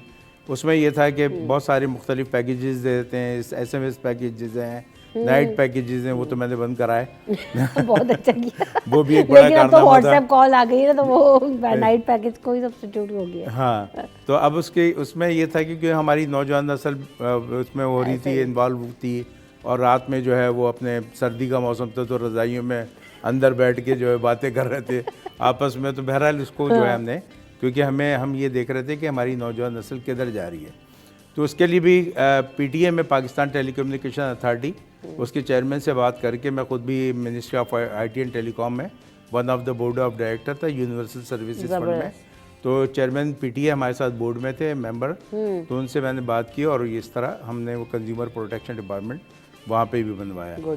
तो ये सबसे बड़ी बात ये है कि आप जब काम कर रहे होते हैं, उसके साथ फिर क्या हुआ कि हम खाने के नाम पे क्या चीज़ें खा रहे हैं। बिल्कुल। तो पंजाब फूड अथॉरिटी और वहाँ उस वक्त के जो वज़ीर आला थे, और सबसे ज़्यादा काम किया शहबाज शरीफ साहब ने, और बहुत अच्छा महकमा जो है पंजाब फूड अथॉरिटी का बनवाया और बहुत पावर के साथ बनाया। क्योंकि हम ये देख रहे थे कि बड़े बड़े रेस्टोरेंट, बड़े बड़े होटल, पकौड़े वाले से लेकर 5 स्टार होटल तक, जो खाने की जो किचन्स थे और जो चीज़ें वो इस्तेमाल कर रहे थे, वो इंतहाई मुज़र सेहत थी। तो इसके लिए भी अथॉरिटी कायम करवाई, और पंजाब फूड अथॉरिटी, अब तो पाकिस्तान हलाल फूड अथॉरिटी भी है, और इसके साथ साथ जो है तमाम सूबों में जो है वो फूड अथॉरिटीज़ बन गई हैं। ठीक है। और इसके साथ हमने सिंध में भी जो है फूड अथॉरिटी बनाई। अच्छा, अब सारिफ को कोई प्रॉब्लम होती है, ज़ाहिर है वो हमारे पास आते थे, तो जब तक कंज्यूमर कोर्ट्स नहीं थी तो हमने फिर उसको इस तरह किया कि कंज्यूमर कोर्ट्स अलग अदालतें, सारिफ अदालत जिसको कहते हैं, वो कायम कराई जाए। क्योंकि सारिफ अदालत वो है कि जिसमें आपको वकील करने की ज़रूरत नहीं है, यानी लायर करने की ज़रूरत नहीं है। ठीक है। आप एक नोटिस देते हैं या उस कंपनी को जिससे आपने वारंटी गारंटी या कोई भी चीज़ ख़रीदी हो, अगर जैसे आपने बताया कि अभी ये बहुत सारी चीज़ें हो रही हैं, तो इसके लिए हमने कानून बनवाए और सारिफ अदालतें कायम की। सूबे सिंध में 28 डिस्ट्रिक्ट्स में कंज्यूमर कोर्ट्स हैं सही। और 11 डिस्ट्रिक्ट्स में वहाँ पे पंजाब में हैं। इसी तरह तमाम सूबों में कंज्यूमर कोर्ट्स जो हैं कायम हैं। अब सारिफ जाता है एक सफ़े पे, आप सादा पेज पे पहले आप कंपनी को नोटिस देते हैं कि 15 दिन के अंदर अगर आपकी कोई शिकायत है तो उसका अजाला कर दिया जाए, और अगर अजाला नहीं करता है तो फिर आप then you have to knock the door of the consumer court. ठीक है। तो उसमें 30 डेज, आप ये देखें, आप तो अदालतों में आप कहेंगे ना कि जी वो तो फिर 10 साल 50 साल, और अदालत का नाम सुन के लोग कहते हैं भाई कौन इनके चक्कर खाएगा, छोड़ो बस जो हो गया जाने दो। अब ये वाला एटीट्यूड है जी। क्योंकि लोगों को ऐसा लगता है कि प्रोसेस बहुत मुश्किल होगा, हम कुछ भी कंप्लेन लेके जाएंगे। बड़े बड़े स्कैम्स का लोग शिकार हो जाते हैं। अब तो ऑनलाइन स्कैमिंग इतनी हो गई, उसके लिए तो खैर साइबर क्राइम और दीगर इदारे भी मौजूद हैं, लेकिन क्या कंज्यूमर राइट्स को देखते हुए अप्रोच की जा सकती है और प्रोसेस कैसा है? देखिए प्रोसेस बहुत सहल है।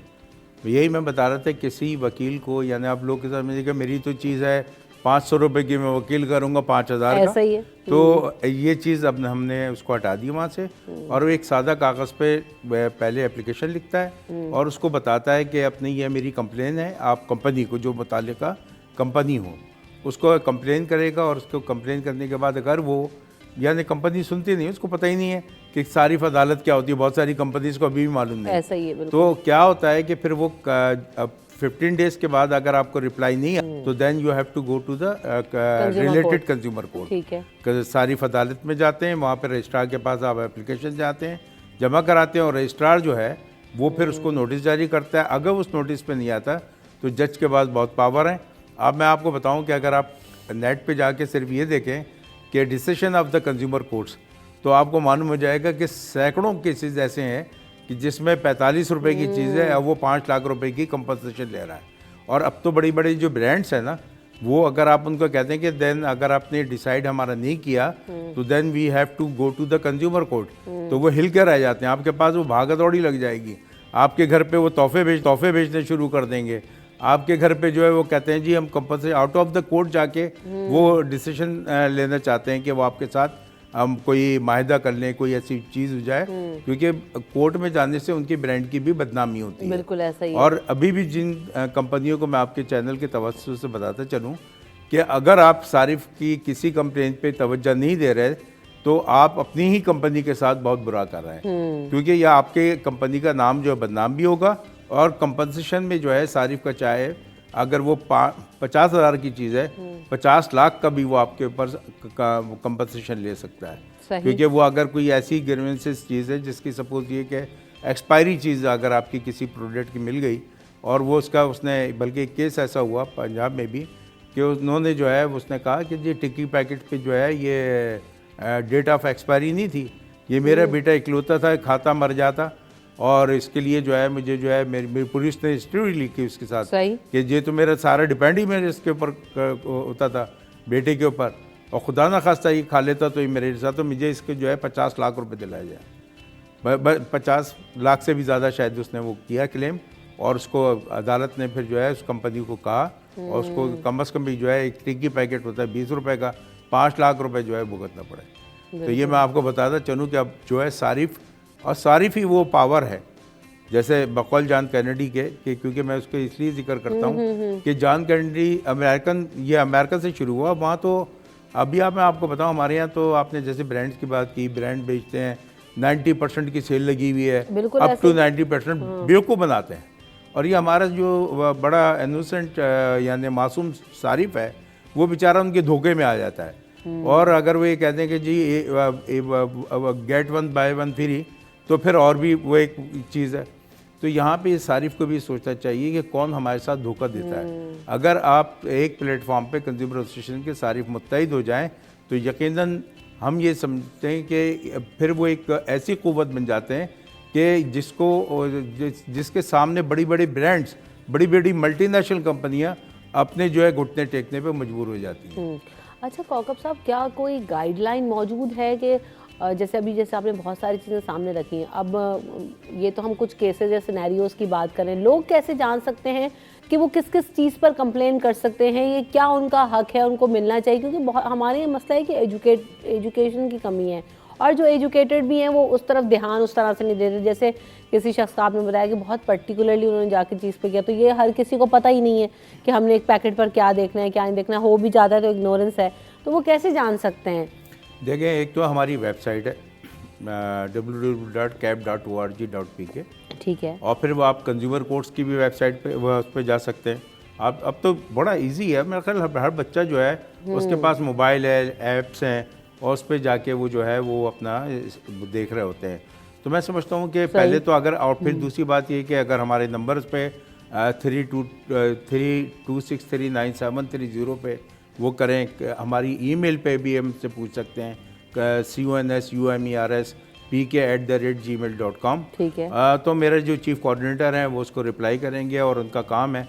इसी तरह हमारे पास पूरी एक वुमेन विंग बनी हुई है, अच्छा। कंज्यूमर एसोसिएशन की पूरी एक वुमेन विंग है, और उसमें जो है वो ख्वातीन जो एंटरप्रेन्योर्स हैं उनके लिए काम हो रहा है, बड़ा काम हो रहा है। इसी तरह हम पूरे साल जो है वो एक कॉन्फ्रेंसेस सेमिनार मुनक्किद करते हैं, ठीक है। जिसमें जैसे आपने देखा होगा अभी कि जनवरी में हमारे हर साल का एक प्रोग्राम है road safety conference, consumer road safety. उसमें जो है एडिशनल आईजी कराची आए हुए थे रिन साहब, और उसके साथ साथ जो है आईजी मोटरवे पुलिस आए थे, और ना सिर्फ ये दोनों हजरात तशरीफ लाए बल्कि इनके साथ इनका पूरा स्टाफ शामिल था, जिसमें 7 डिस्ट्रिक्ट्स के यहाँ पे SSPs थे, DSPs थे, SOs थे, ताकि और उसके साथ फिर हमारे जो लोग थे उसके साथ रिलेटेड उनके हम ये बताते हैं कि असल में ये रोड सेफ्टी है क्या, रोड सेफ्टी क्यों होना चाहिए।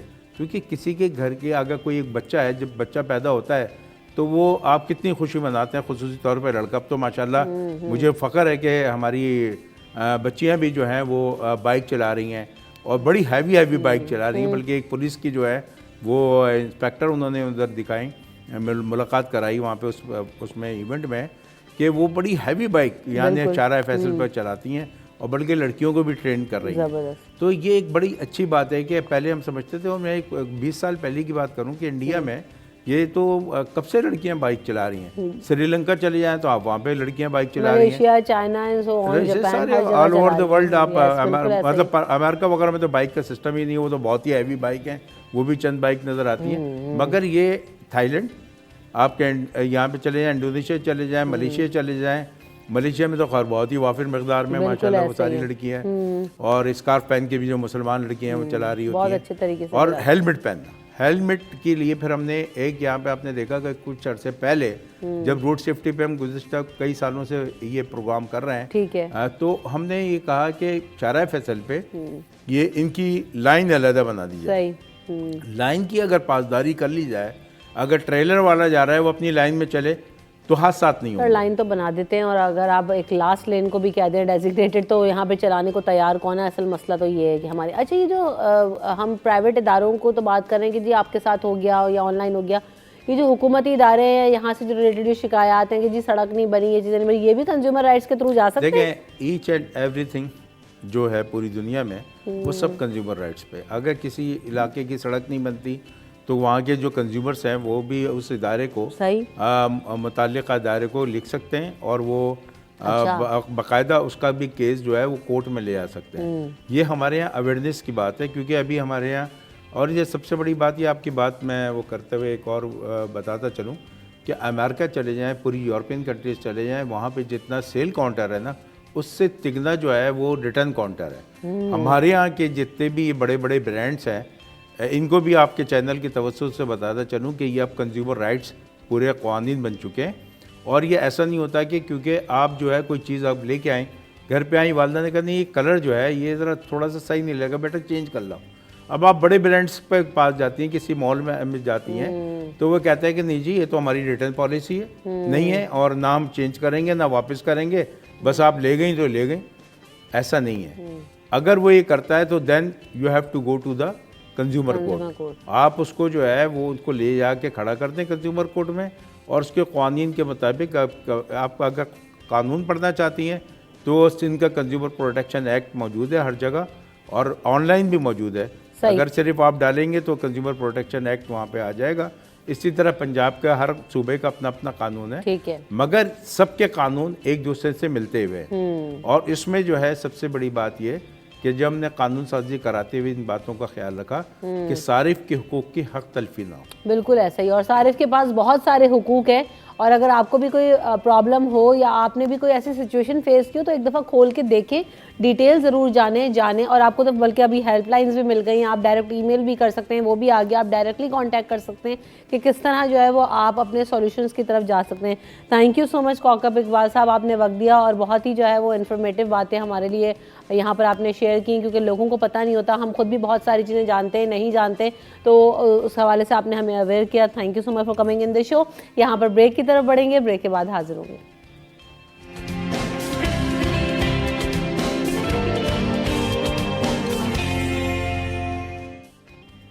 सिटी 10 में आपको एक बार फिर कहेंगे खुश आमदीद। एक खबर गुजरी थी और एक दो दिन पहले पाकिस्तान की अदालती तारीख का पहला फैसला आया, और ये जो बहुत ज़्यादा डिस्कस करना ज़रूरी है, अहम है, और उसकी वजह मैं बताऊंगी, पहले फ़ैसला बताती हूँ।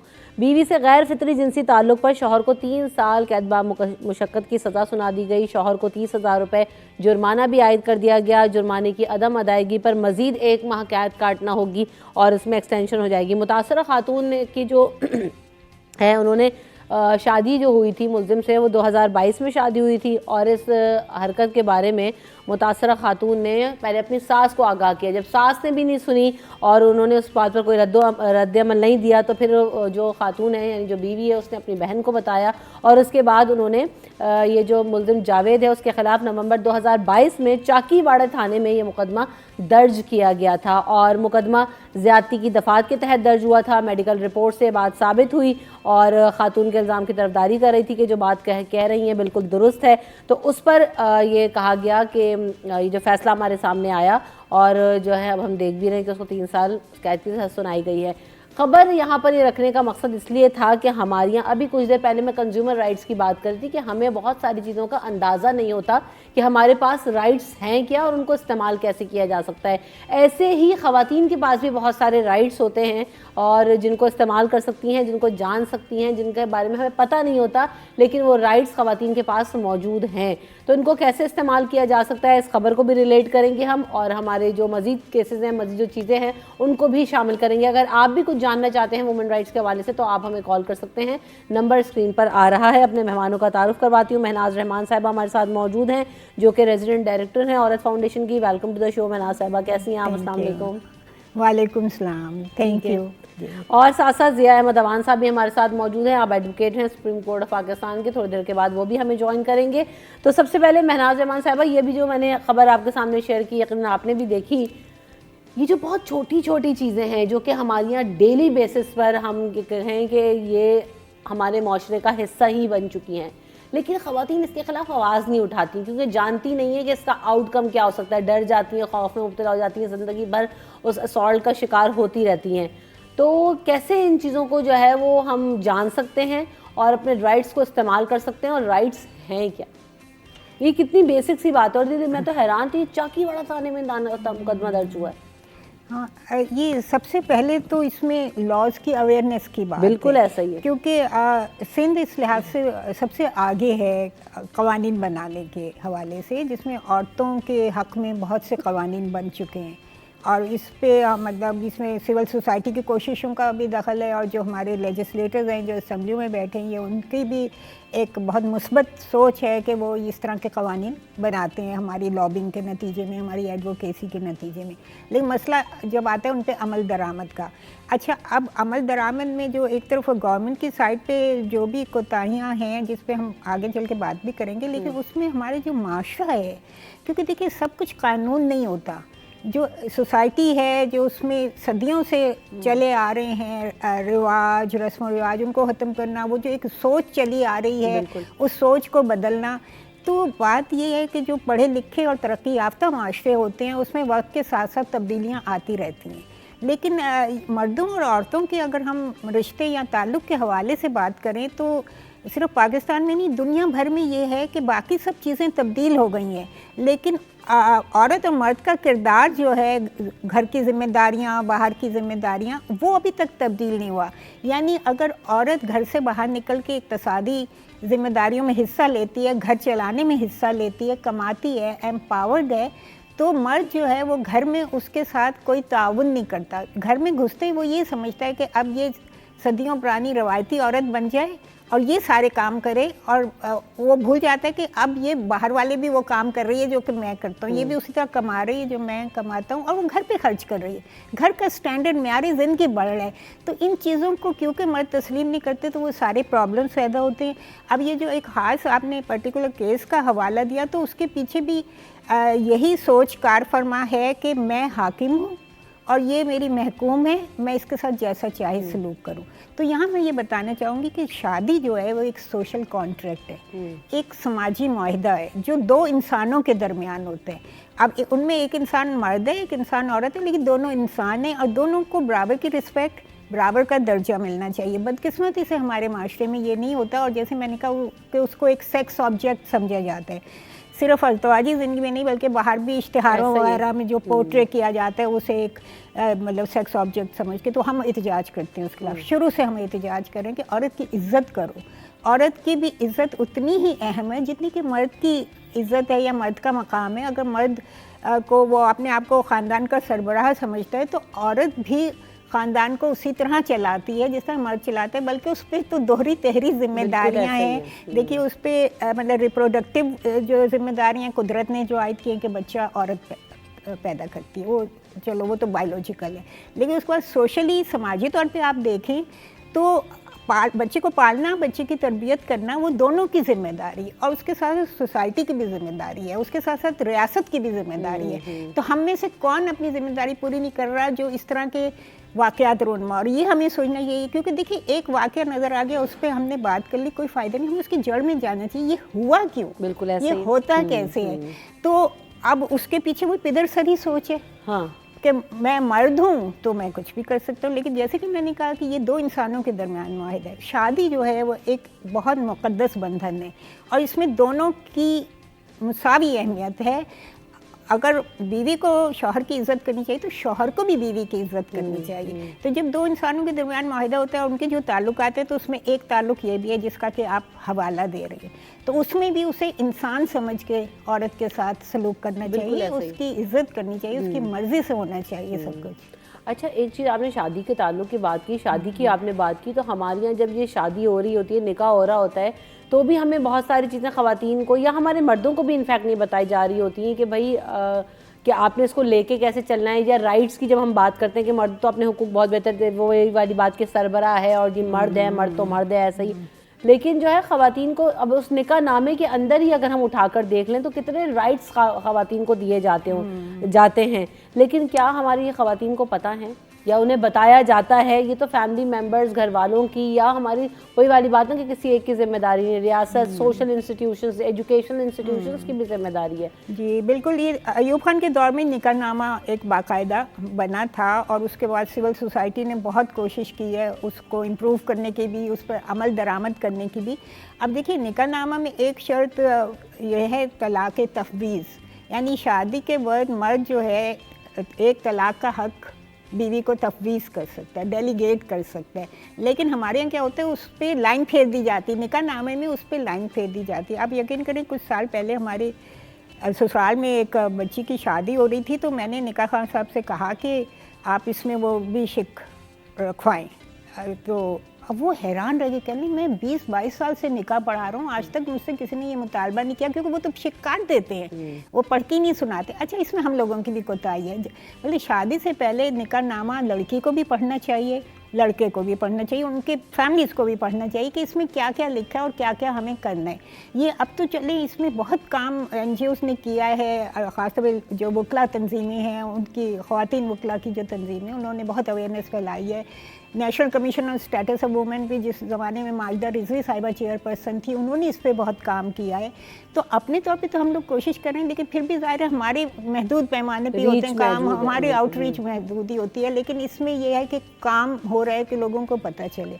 मतलब मेरे वालिद मुझे बताया करते थे कि बचपन में जब शादी होती थी तो लड़की वाले जो है वो बाकायदा उसका पॉकेट मनी और ये सब कुछ लिखवाते थे, बहुत सी शर्तें। ऐसे ही। और ये अभी भी उसमें मौजूद है, आप लिखवा सकते हैं। तो अभी भी आप बहुत कुछ लड़की के तहफ़्फ़ुज़ के लिए लिखवा सकते हैं। और वो अल्लाह करे कि हमारी लड़कियां इतनी एम्पावर्ड हो जाएं कि वो बिल्कुल बराबर का उनके साथ ट्रीटमेंट हो, कि भाई जो हक मर्दों को मिल रहा है वही औरतों को मिले, तो वो तो अभी हमारी मंजिल बहुत दूर है। अभी तो ये है कि हम पिसे हुए कुचले हुए तबके से हैं, और ये हकीकत माननी पड़ेगी। क्योंकि देखिए बच्चा पैदा होता है, मैं वर्किंग वूमेन हूँ, वो मेरी ही जिम्मेदारी है। मतलब मैं ही उसे, अगर वो, क्योंकि जॉब की अगर मुझे इजाज़त दी है मेरे शौहर ने, तो उसने मुझ पर एहसान किया है।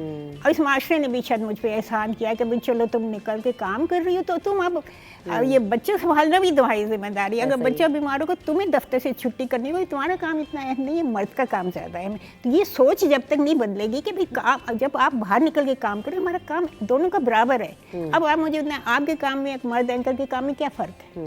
तो अगर जो सहूलतें मर्द एंकर को घर में मिलती हैं इसलिए कि वो कमा रहा है और वो जो भी है, तो वही सहूलतें एक औरत एंकर को भी मिलती हैं घर में। मैं घर की बात करी, देखिए सारी प्रॉब्लम घर से स्टार्ट हो रही है। सारे प्रोटोकॉल, सारे आराम, सारी जो है वो कंफर्ट जोन जो है वो मर्दों को चाहिए होते हैं, जबकि ज़्यादा अगर आप ह्यूमन बॉडी भी उठाकर देख लें तो ख़वातीन नीड रेस्ट। ख़वातीन को जो है वो उस तरह से मेंटली भी इतनी, क्योंकि इमोशनली मेंटली इतनी स्ट्रॉन्ग नहीं होती रादर देन मर्द, लेकिन हमारी एक्सपेक्टेशन सारी ख़वातीन पर ही डाल दी जाती हैं टू मैनेज एवरीथिंग। लेकिन ये बहुत गलत चीज़ है कि आप कहते हैं कि जी कर रहे हैं तो अपने लिए कर रहे होंगे, लेकिन बाहर हम एक कॉलर भी शामिल कर लेते हैं। अस्सलाम वालेकुम। वालेकुम रमशा, कैसी हैं आप? अल्हम्दुलिल्लाह। यहाया, आप बताइए आप कैसे हैं? अल्लाह के शुक्र है भाई, हम तो बड़ी अपनी बेगम की इज्जत करते हैं और माशाल्लाह और इज्जत लेते हैं। बात माशाल्लाह। ये है कि आपकी गेस्ट को बहुत सलाम, मुझे बड़ी अच्छी बात की, बड़ी मौजूद तरीके से बेहतरीन बात की है। लेकिन बात पता है क्या है? बात ये कि हम अपनी शादियों पे, मेहंदियों पे, रस्मों पे लाखों रुपए खर्च करते हैं, लेकिन बच्चा और बच्ची की तरबियत से कुछ नहीं कहते और उनके हुकूक के बारे में उनको नहीं बताते। बात ये कि इन्होंने कहा दुनिया चेंज होगी, तो देखिए मैंने जो रियलाइज किया है कि मेरी माँ ने जो मेरी जिंदगी गुजारी मेरे बाप के साथ, वो उन्होंने अपने वक्त के हिसाब से बिल्कुल सही गुजारी है। वो नहीं बोलती थी या उनकी पढ़ी लिखी भी नहीं थी, लेकिन वो ठीक था। लेकिन आज की बच्चियां पढ़ी लिखी हैं, तभी उनको उनकी सोच है। मेरा अपना नजरिया है, देखिए मेरी अगर बीवी है ना, जैसे मैं अपने घर की बात करूँ रमशा, तो मैं बिल्कुल एक अपोजिट डायरेक्शन का बंदा हूँ, उनकी उसकी सोच अलग है मेरी, लेकिन मैंने उसकी सोच को कभी पहरे नहीं लगाए। अगर वो किसी को सपोर्ट करती है, बात कर रहा हूँ पॉलिटिकली, तो मैं उससे इंटरफेयर नहीं करता। उसकी अपनी मर्जी है, उसकी अपनी चॉइसेस है, उसके कपड़े में, उसके जगह में मैं उसके मामलात में दखलंदाजी नहीं करता। जब वो मैं उसको रेस्पेक्ट दे रहा हूँ तो मुझे भी चाहिए ना कि मैं उसके घर वालों को रेस्पेक्ट दूँ। ये एक तो बात हमें समझनी भी। और जाहिर है एक और बड़ा फैक्टर जो मैं इनसे डिस्कस करना चाहूँगा, ज़्यादा टाइम नहीं लूँगा, लेकिन लड़कियाँ आजकल नीचे में पढ़ती हैं, कोई एजुकेशन की जहाँ जॉब से जाती हैं, और जाहिर है मेल कुलीग भी होते हैं, तो जाहिर है उनसे बात भी होती है, सब चीज़ होती है, ऑफिशियल बात भी होती है, लेकिन इसमें ना मर्द फिर शकी हो जाता है। और शकी बिला वजह होता है, क्योंकि डेफिनेटली जाहिर है आपकी एक कुलीग है, आपका फ़ोन भी आएगा, मैसेज भी आएगा, व्हाट्सएप भी आएगा, उसमें बड़ा औरतों में बड़ा प्रॉब्लम हो जाता है उसको टैकल करना। तो इस बारे में ज़रा कुछ फरमाइए, उन मर्द हज़रात जो बिला वजह शक करते हैं उनके लिए भी कुछ फरमाइएगा। अच्छा, वैसे ये जो आपने याया, वो एक आपकी बात से मुझे एक आइडिया आ गया कि ये जो शक है यही पूरा एक टॉपिक है, इस पर तो मजीद बहुत सारी बात होनी चाहिए, क्यों और इसके पीछे क्या चीज़ें हैं। ये शुजा से मैं कहूँगी रखें, किसी दिन इस पर बात करेंगे। तो ये यकीनन चीज़ें तो हैं, ये बहुत सारी ना हमारे यहाँ वही वाली बात है कि मर्द कहे, अगर यही चीज़ आप उल्टा कर दें, जो याया बात कर रहे हैं उस सिनेरियो को उल्टा कर दें, तो आप इजाज़त दे देते हैं कि यार वो तो मर्द कर सकता है, और औरत अगर निकलती है तो ये 10 सवाल उसके ऊपर 10 उंगलियां उठ जाती हैं। तो क्या कहेंगी आप? देखिए, मैं इसमें हमेशा से एक तजवीज़ पेश करती आई हूँ। अब मेरे पास इतने वसाइल नहीं हैं कि उन पर अमल कर सकें। मैं कहती हूँ गवर्नमेंट के ये सोशल वेलफेयर डिपार्टमेंट हैं, वुमेन डेवलपमेंट डिपार्टमेंट हैं, या तो ये, और यहाँ कोई फिर NGO, ये एक फैमिली काउंसलिंग सर्विसेज शुरू करें। शादी होने से पहले कोर्सेज कराए जाएं लड़के के और लड़के की फैमिली के, और लड़की के और लड़की की फैमिली के। उन्हें बताया जाए कि ये जो आप जिस कॉन्ट्रैक्ट में दाखिल होने जा रहे हैं, जैसे शादी कहते हैं, उसमें आपकी क्या क्या जिम्मेदारियां होंगी। अच्छा, इसमें सिर्फ सोशल जिम्मेदारियां नहीं, इसमें मतलब उनके मेडिकल टेस्ट भी कराए जाएं पहले, क्योंकि आप भी देखिए ये साबित हो चुका है। अभी हमने थोड़े दिन पहले बात की कज़न मैरिजेस, और ये इतने मेडिकली इतने प्रॉब्लम्स हैं, तो वो मेडिकल उनके टेस्ट कराए जाएँ, उनको जिम्मेदारियों पे लेक्चर्स दिए जाएं कि अब आप इस रिश्ते में बंध रहे हैं तो आपको कैसे गुजारा करना होगा, क्या क्या प्रॉब्लम्स आएंगे, क्योंकि देखिए दोनों तरफ से हमारे यहाँ ज्यादती उस सेंस पे होती है कि देखिए जब रिश्ता ढूंढ रहे थे तो लड़की वाले भी बहुत सेल्फिश हो जाते हैं, वो ये चाहते हैं कोई ऐसा लड़का मिले जिसके आगे पीछे कोई ना हो, ज़मीन से उगाया हो। और तो लड़की को भी ये प्रिपेयर करना है कि भाई वो जो जिस घर में जाओगे उसके माँ बाप भी हैं, उसके बहन भाई भी हैं, उनका भी हक है, उनकी भी जिम्मेदारी है। और इस तरह लड़के को भी ये समझना चाहिए कि लड़की अपने सब कुछ छोड़ के आ रही है तुम्हारे घर, अपने माँ बाप को, अपने बहन भाइयों को, तो उसको ज़रा एक मतलब उसके जज्बात का, उसकी इन सब चीज़ों का ख्याल रखना बहुत ज़रूरी है। क्योंकि ये देखिए कितनी बड़ी कुर्बानी है कि 20-25 साल तक आप एक घर में रहें और फिर वो सब कुछ छोड़ के आप बिल्कुल एक नए घर में जा रहे हैं। और हमारे यहाँ बहरहाल जॉइंट फैमिली सिस्टम बहुत जगहों में है और इस बात पे यंग लड़कियाँ मुझसे नाराज़ हो जाती है, लेकिन मैं ये कहती हूँ कि joint family system working women के लिए बहुत अच्छा है अगर दोनों तरफ से लोगों के दिल खुले हों। हाँ, दिल बड़ा होना और लोगों डबल स्टैंडर्ड ना करें कि अपनी बेटी के लिए तो ऐसा दामाद चाहिए जो उसका पता नहीं गुलाम बनाओ और जनाब बेटे के लिए ऐसी बहू चाहिए जो उसकी नौकरानी बन के ना सिर्फ उसकी बल्कि पूरे ससुराल की। तो ये डबल स्टैंडर्ड है। ये मैं ये कहती हूँ कि आप जो अपनी बेटी के लिए चाहते हैं वो आप बहू के लिए भी वही चाहें। बिल्कुल ऐसे। अच्छा, यह होता क्या है कि जब आप एक को स्पेस देते हैं या एक हेल्दी इन्वायरमेंट घर में क्रिएट करते हैं, एक अच्छा माहौल क्रिएट करते हैं, तो बहुत सारी चीज़ें जो आपके जो इश्यूज होते हैं वो खुद ही रिजॉल्व होना शुरू हो जाते हैं, क्योंकि आपके एटीट्यूड्स की वजह से, आपकी बातों की वजह से, आपके दिलों की वजह से कि पता है खुले दिल हैं, ख़त्म हो जाएंगे। लेकिन बाहर हम यहाँ पर ब्रेक लेंगे, ब्रेक के बाद वापस आके मजीद भी बात होंगी, आप भी सवाल कर सकेंगे कॉल करके। तो ब्रेक के बाद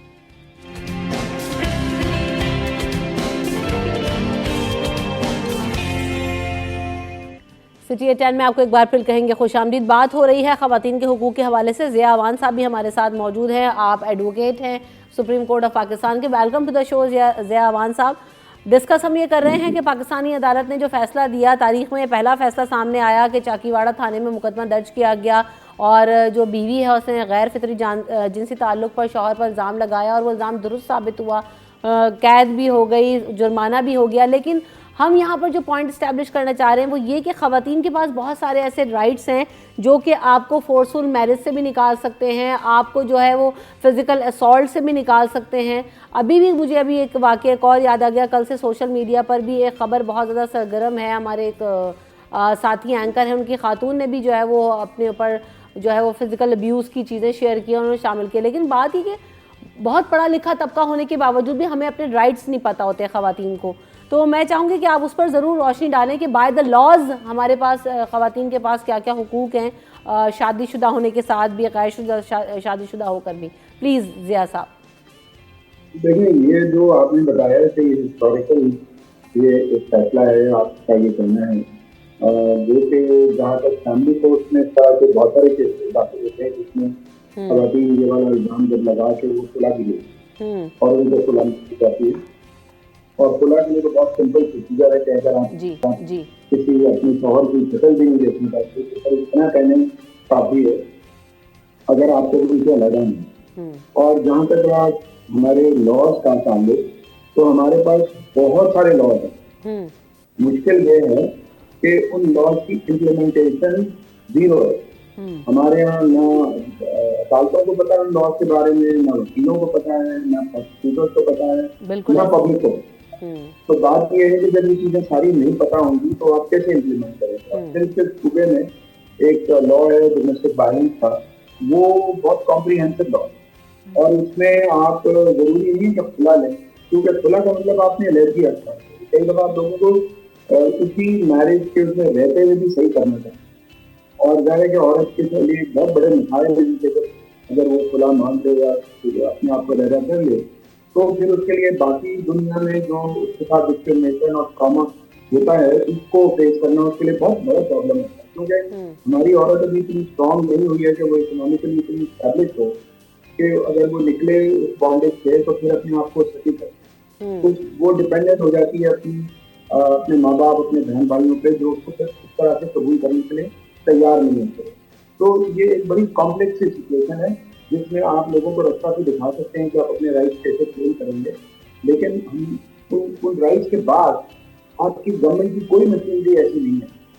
गवर्नमेंट ने जितनी जो चीज़ें बनाई हुई है वो ना होने के बाद हमारे यहाँ जितनी फैसिलिटीज क्रिएट की जाती हैं उसमें लोग अपॉइंट हो जाते हैं, बिल्डिंगें बन जाती हैं, गाड़ियाँ दी जाती हैं, फंड होते हैं, लेकिन उनका जो आउटपुट है वो इतना कम है कि कोई एनजीओ से भी कम है। तो बेसिकली जो मेरा ये कहना है कि आपको पूरा एक एनवायरनमेंट क्रिएट करना पड़ेगा। पाकिस्तान में जो सबसे बड़ा मैं समझता हूँ की इशू है वो डोमेस्टिक वायलेंस है।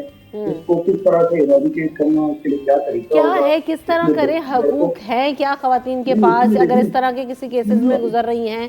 और हर घर में आप देखेंगे कुछ ना कुछ हो रहा होता है लेकिन बोलती नहीं है उस पर।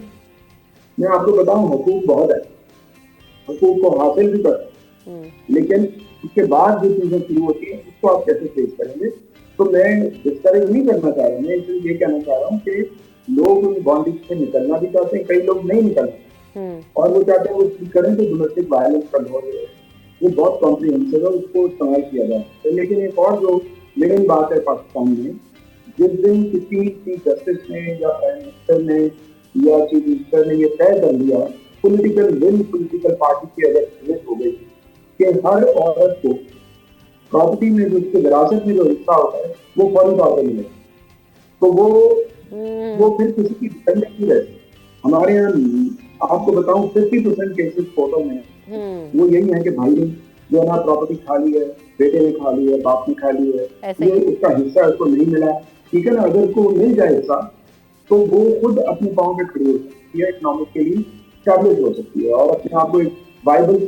फिर हमारे यहाँ कंपल्सरी एजुकेशन नहीं है, फिर चाइल्ड मैरिजेज हैं, ये सारे एक दूसरे के साथ लिंकअप चीजें हैं जिसको देखने की जरूरत है और इसके लिए एक स्ट्रॉन्ग पॉलिटिकल विल की जरूरत है। अब हमारी विल कहाँ से आएगी जब हमारी असेंबलियों में वडेरे बैठे होंगे, हमारी असेंबलियों में ऐसे लोग होंगे जिनकी ये प्रायोरिटी है ही नहीं, तो फिर आप कैसे चेंज लेकर आए?